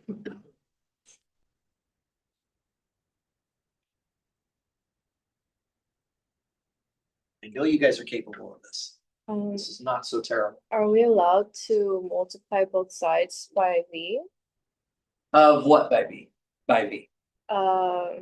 Both sides, like b Of this one. times, You yeah. wanna take this one and put B up here. So, Wait, no, I meant the opposite, like put that in there. oh, No, never mind. it's a brainstorming. It's a brainstorming. We have our, on our scratch paper, maybe playing with that a little bit. I don't even wanna look, I mean, this was the first thing that came into my head. But I just wanna look at this blue underlined sentence here at the end. If I ask you to show that a certain vector is an eigenvector of a certain matrix, which is what this says. This vector is an eigenvector of this matrix, right? What should I do? If V is an eigenvector of A, I immediately knew that I should write down AB equals lambda V. So if I'm in the same boat here, I want to know that this guy, by the way, this is not a matrix, this is a vector. And this is a different matrix, and I want to know that the vector and the matrix are compatible as eigen vector pair. What would I do, Coleman? Let's be us. I'm gonna have to do that. I will do that in the solution, but just to get the framework of it, Could you try, go ahead. could you try doing like similar to the one that we wrote on top? Uh-huh. BB is equal to S inverse B? If I wrote down this, I would say that's not necessarily true. I don't actually know that B and S inverse are not the same. Okay. So I gotta be a little careful with that. Reed, do you wanna try something? We can write down S inverse B equals lambda. Or another. I mean, it could just be S inverse b equals b, right? Not quite, sorry? Would it just be S inverse times b equals b? Like it equals it? No. No? Oh my gosh. A matrix, so one thing is for sure, we've gotta make sure that when we use the equal sign, that what we have on one side and what we have on the other side are kind of the same kind of object. This is a matrix over here, whereas this is a vector over here. So they're not in the same universe. Asil, do you have an idea?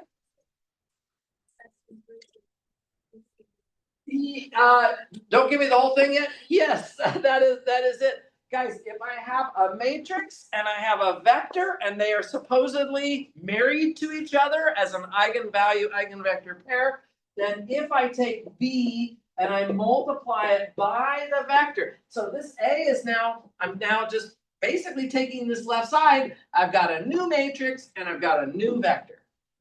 And I wanna just, I don't even know where this is going, I'm just gonna sail this ship as far as I can and see what it gives me. Let's check it out, right? Let's check it out. This is great. So B times S inverse times V. And can we write what B times S inverse is? Is there some way to calculate it? Well, somebody already suggested, I think it was Holman. You wanted me to replace the B with S inverse AS. I might as well try that now. Right? If I take this B and I put it in as S inverse AS, then this is the whole extent of what I have there. Okay. And what can I do to clean this one up? Does S. The S and the S inverse are next to each other, so they can be canceled. So this just becomes S inverse times A times V. But what is A times V? Lambda B. Lambda V. Let's put that in there. All right. Lambda is just a number. So I've got a matrix and then a number and then a vector. What do you want me to do, Reed? Swap S inverse of lambda. All right, I'm gonna put the lambda out in front of the S inverse times V. And guys, I want us to stare at the big picture of what I just showed. B times my vector is equal to lambda times my vector. That's what an eigenvalue, eigenvector pair should be. It's the same lambda, actually. I kind of tricked you. I sort of said, well, the lambda we don't know what the new lambda is. It's actually the same lambda. It's still whatever the lambda was originally is the same lambda that works down here. So yes, B times whatever the vector was is equal to lambda times that vector. That shows that you have an eigenvector and an eigenvalue pair, but with the matrix B instead of the matrix A. Yeah, that's an interesting problem. I think the notation can be throwing people off sometimes with that. But I wanted to do one of these. There was one of these on your third midterm. It could have been a little better overall, how that turned out. So it's good to keep practicing this a little bit. For sure, you just want to make sure you write this down above and beyond everything else as a starting point. And then, yeah, just this blue underlined part tells me what I'm trying to do. I'm trying to take B and multiply it by the eigenvector and show that it's just equal to some lambda times my eigenvector. And that calculation is what you have to show to make it work. Yeah, not so bad. Okay, let's do a couple more parts of this problem and then maybe we'll be pretty close to maybe wrapping this up for today anyway. We've done a lot of good stuff. Let's do, I'm still on problem 8. I think I'm gonna skip part B. Part B is mostly just about phase portraits and I'm feeling really solid that people are good on that. Let's go to something that's a little older. And I'll jump to part C here. So let's assume that A is 4 by 4 and B is 4 by 4 with the determinant of A being equal to -2, the determinant of B being equal to 3. And then I want to try to find the determinant of the following matrix. A inverse times B quantity transposed times the inverse of the matrix 2B. So this problem is obviously very determinant focused. You're working mostly on determinants here, right? But we don't have specific matrices, so we're not going to be, we're not going to be doing any cofactor expansions, or we're not going to be doing any arrow method or anything like that. We couldn't do the arrow method anyway because it doesn't apply on a 4 by 4 matrix. So what are we supposed to do for this problem?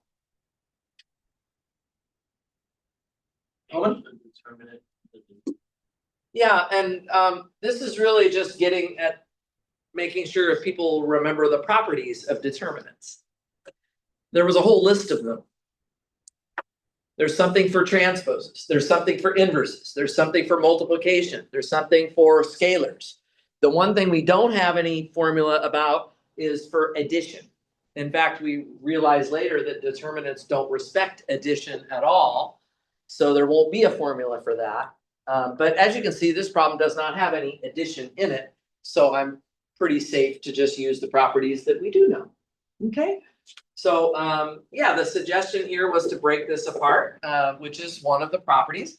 So this is going to be the determinant of A inverse B transpose times the determinant of 2B quantity inverse. I can lay it out as two separate determinants like that. And let's look at each part of this, kind of work our way across. The one on the left has a transpose on it. Does anybody remember how does the transpose affect the determinant of a matrix? Maxwell? Distribute. So if I wasn't taking the determinant, if I was just multiplying two matrices and taking the transpose, we can distribute that transpose, but I want to remind everyone, so I'm glad you brought this up, that when you do that, the matrices get swapped in the order that they get multiplied in. And so you are kind of distributing the transpose, but you're also switching the order. But if we're taking determinants, we don't have to worry about any of that. Read? It does nothing. Is that what you're gonna say, Michelle? Yeah, the transpose does nothing to the determinant. We might as well forget it. It doesn't even matter. So I'm really just looking at A inverse times B here. So I can write this as the determinant of A inverse times the determinant of B, and then the determinant of 2B inverse. So kind of break it down like that. Now, does anybody remember the effect of the inverse on the determinant? What would be the determinant of A inverse in this case? Arlene? So 1/A. Yeah, it's 1 over the determinant of A, and the determinant of A was given as -2. So yeah, it's a reciprocal. So the determinant of A inverse is just the reciprocal of it. The determinant of B was given as 3. That's the middle one. And then on this third one, we also have an inverse. So it's going to be 1 over the determinant of 2B. Maybe I'm just gonna take an extra step to write that one out. So it's going to be 1 over the determinant of 2B. And now let's just finish this up. I have -3 over 2 in front. Does anybody remember what the effect of the 2 is? So it's just 1 over 2 times the determinant of B? I'm sorry? Do I square the B? There's no squaring here. We do have to correct this though. Michelle? 2 to the n. Yeah, it's 2 to the power of whatever the size of these matrices was. So notice that I gave you 4x4s here. Right, so this 2, right, it's as if you multiplied each row of the matrix by 2. And you have 4 of those rows. So you pick up factors of 2, 2, 2, and 2. That's why there's a 2 to the 4th on that denominator rather than just a 2.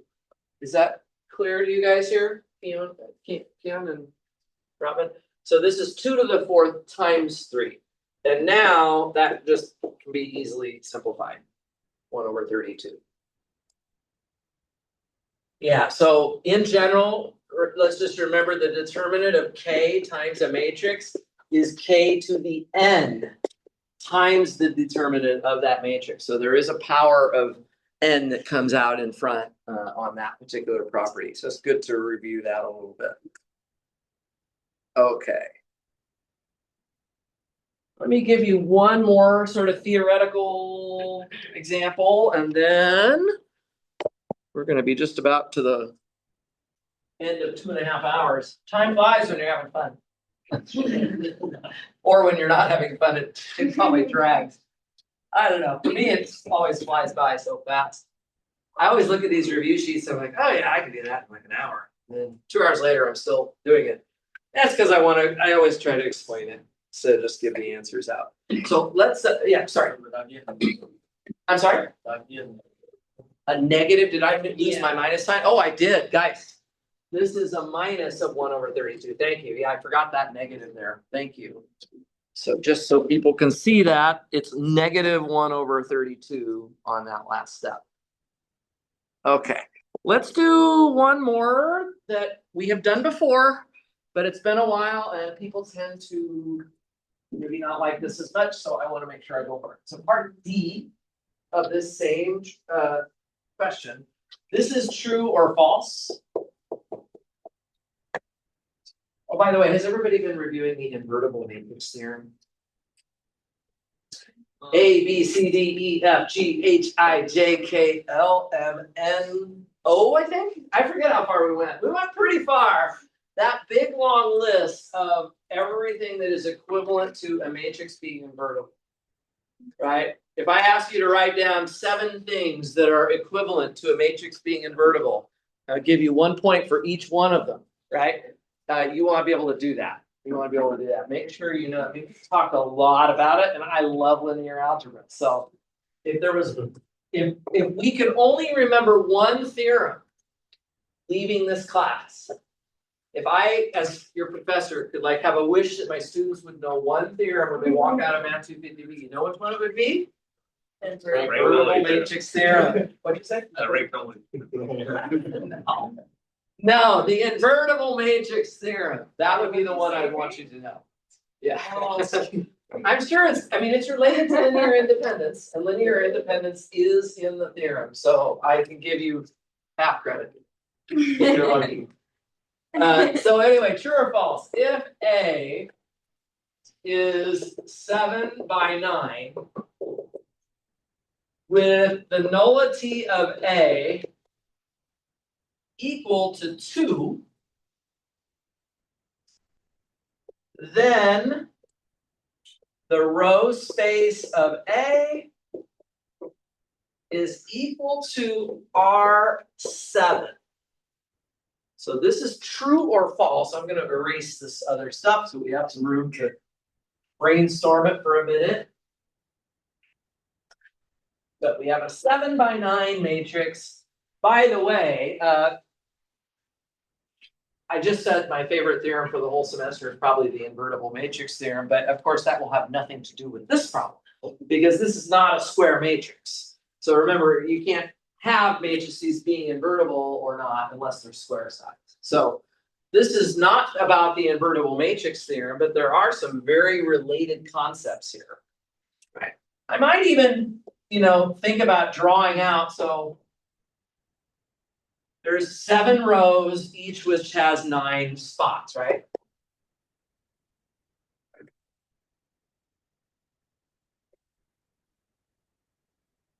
This is what it sounds like sometimes in my office when they're working on the building. Did I tell you when I came to the university? It was like a while ago. It's like 20 years ago. They asked me if I wanted to be on the committee to work on getting a new building made for the campus, like to replace this building. They've never done it. Instead, they've chosen to keep doing constant like hammering and pounding on stuff and painting. Because I don't know, it must just be that because of the price, I'm sure building a new building is not cheap, but they're kind of doing a lot of cosmetic stuff and it involves a lot of pounding. I also feel like where all the science and math classes are gonna be held at too. Right, yeah, anyway, so, yeah, at least it hasn't been loud in here. One semester I was teaching and there was constant drilling going on, like during my lectures. I was like, that was so much fun.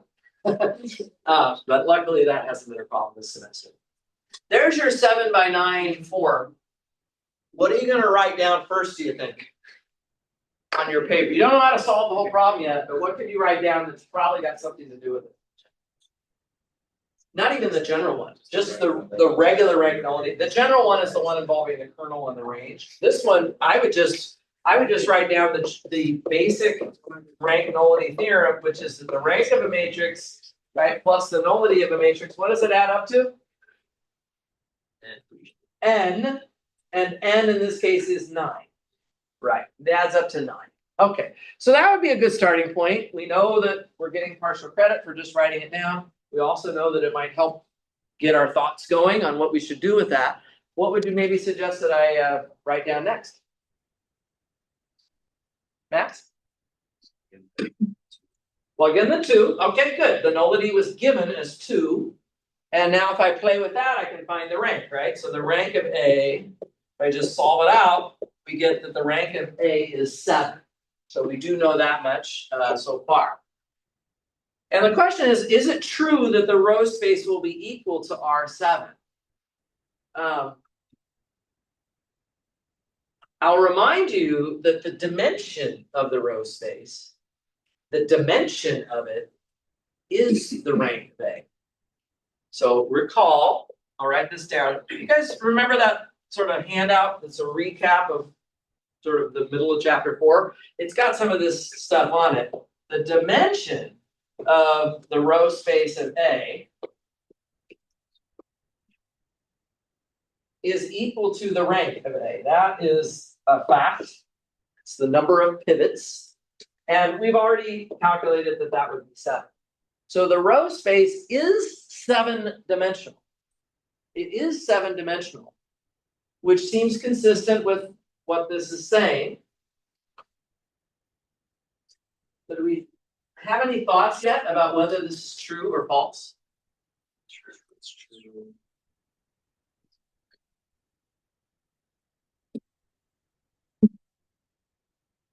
I mean, the fact that it has the dimension of 7 is encouraging. But there are lots of 7-dimensional things out there. R7 is one of them. But there are other things that are also 7-dimensional. Can I give you an example of something else that's 7-dimensional? How about P6 of R? That's 7-dimensional. How about this set that I'm going to write down right now?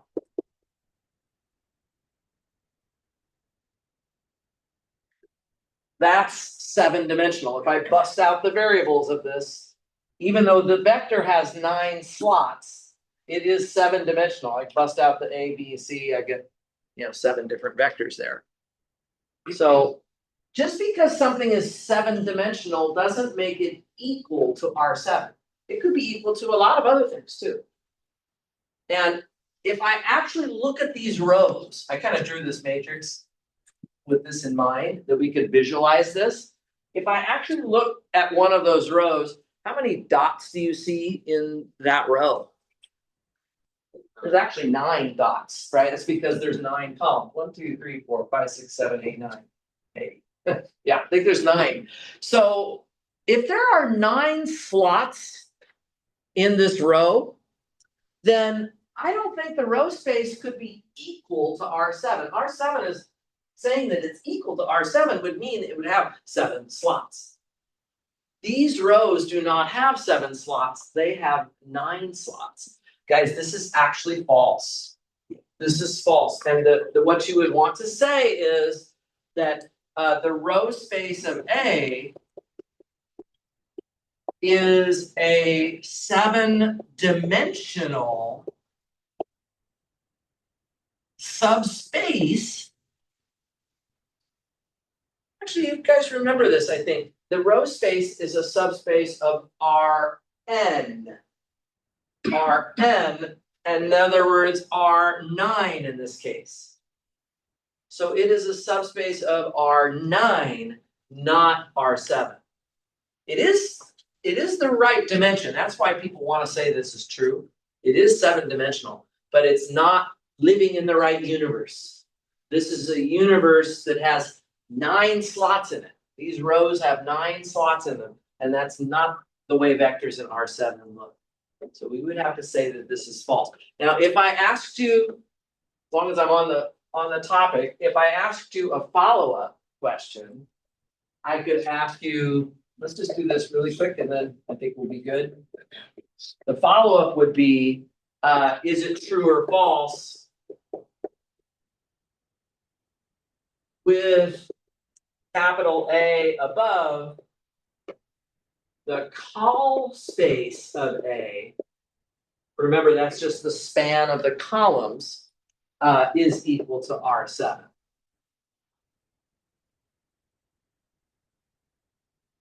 So now we're looking not at the rows, we're going to instead start looking at these columns. Pick a column here, right? Remember the dimension of the call space. You might remember it is also the rank of A. So it has the same dimension as the row space, which again, in this case would be 7 based on what they told us. So the column space is also 7-dimensional. That part is totally the same, whether we're doing rows or columns. But if I look at my columns, how many slots do I have in each column? It's only 7. The column space is a subspace of Rm. Rm, and M here is 7, right? So the M is 7, the N is 9. So if I know that I have a 7-dimensional subspace, let's write this down, this is a subspace of R7,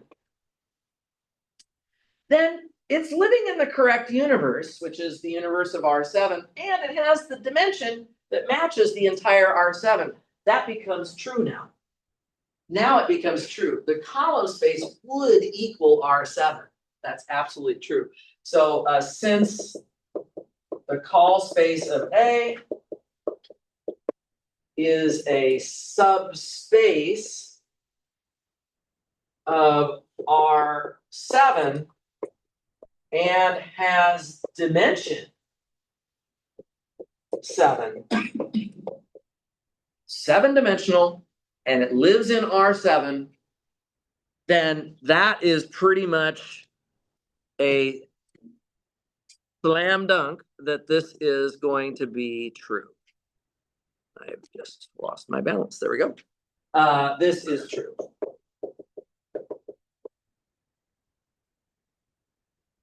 Yeah, that becomes true. Makes some sense? Yay, that feels pretty good. There are a few things I didn't go over tonight that I want to just remind you about. Please be sure to review how to find an inverse of any matrix, not just the 2x2s. So some of these things I'll probably pick up tomorrow with. So like the Gauss-Jordan method, the adjoint method, review that invertible matrix theorem, or review the heck out of that. Really try to get that solid. I feel like some of the later material, I didn't talk tonight about annihilators, or I didn't talk about variation of parameters. I didn't talk about kernel and range. This stuff, I think, is probably still pretty fresh in your mind. And if you just do the sample exams, you'll be forced back to think about those again. So I don't think you need to explicitly put a lot into that, unless that third midterm was really a fog for you. In that case, maybe you do want to focus on it a little bit more. Chapter 1, I did a Bernoulli equation tonight, but I didn't do a homogeneous of degree 0 problem, so I might do one of those tomorrow. Yeah, I don't know. It's a lot. Read. Spread between the midterms again, like 30%, 30%, like. Probably pretty evenly distributed throughout the whole semester. The only thing is I would definitely promise you that I will ask you something from 9.6. The thing we just learned this week. There will be one of those for sure. And stick with the mainstream stuff. Don't go off on a lot of sidebars on the things that we haven't done much with. So I've tried tonight to really focus on the biggest things I could think of. Review your old midterms. If there were things you didn't do so well on the exams that we've had up until now, it'd be worth looking at those again. Yeah, I don't know. Probably be asking some repeat type questions, I think. Be some things that will be similar that you've seen before.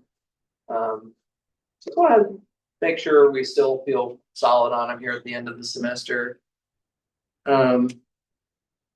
Yeah, and I've done really well with this handout. I think I've gone over most of the stuff. There's a couple things here I didn't do, but I did most of it pretty well, I think. The stuff I didn't do from this handout is the stuff we just took a test on. So I feel okay that we've covered this pretty well. I'll try to bring some different problems tomorrow. If you're not able to come, don't worry, I'll record the session.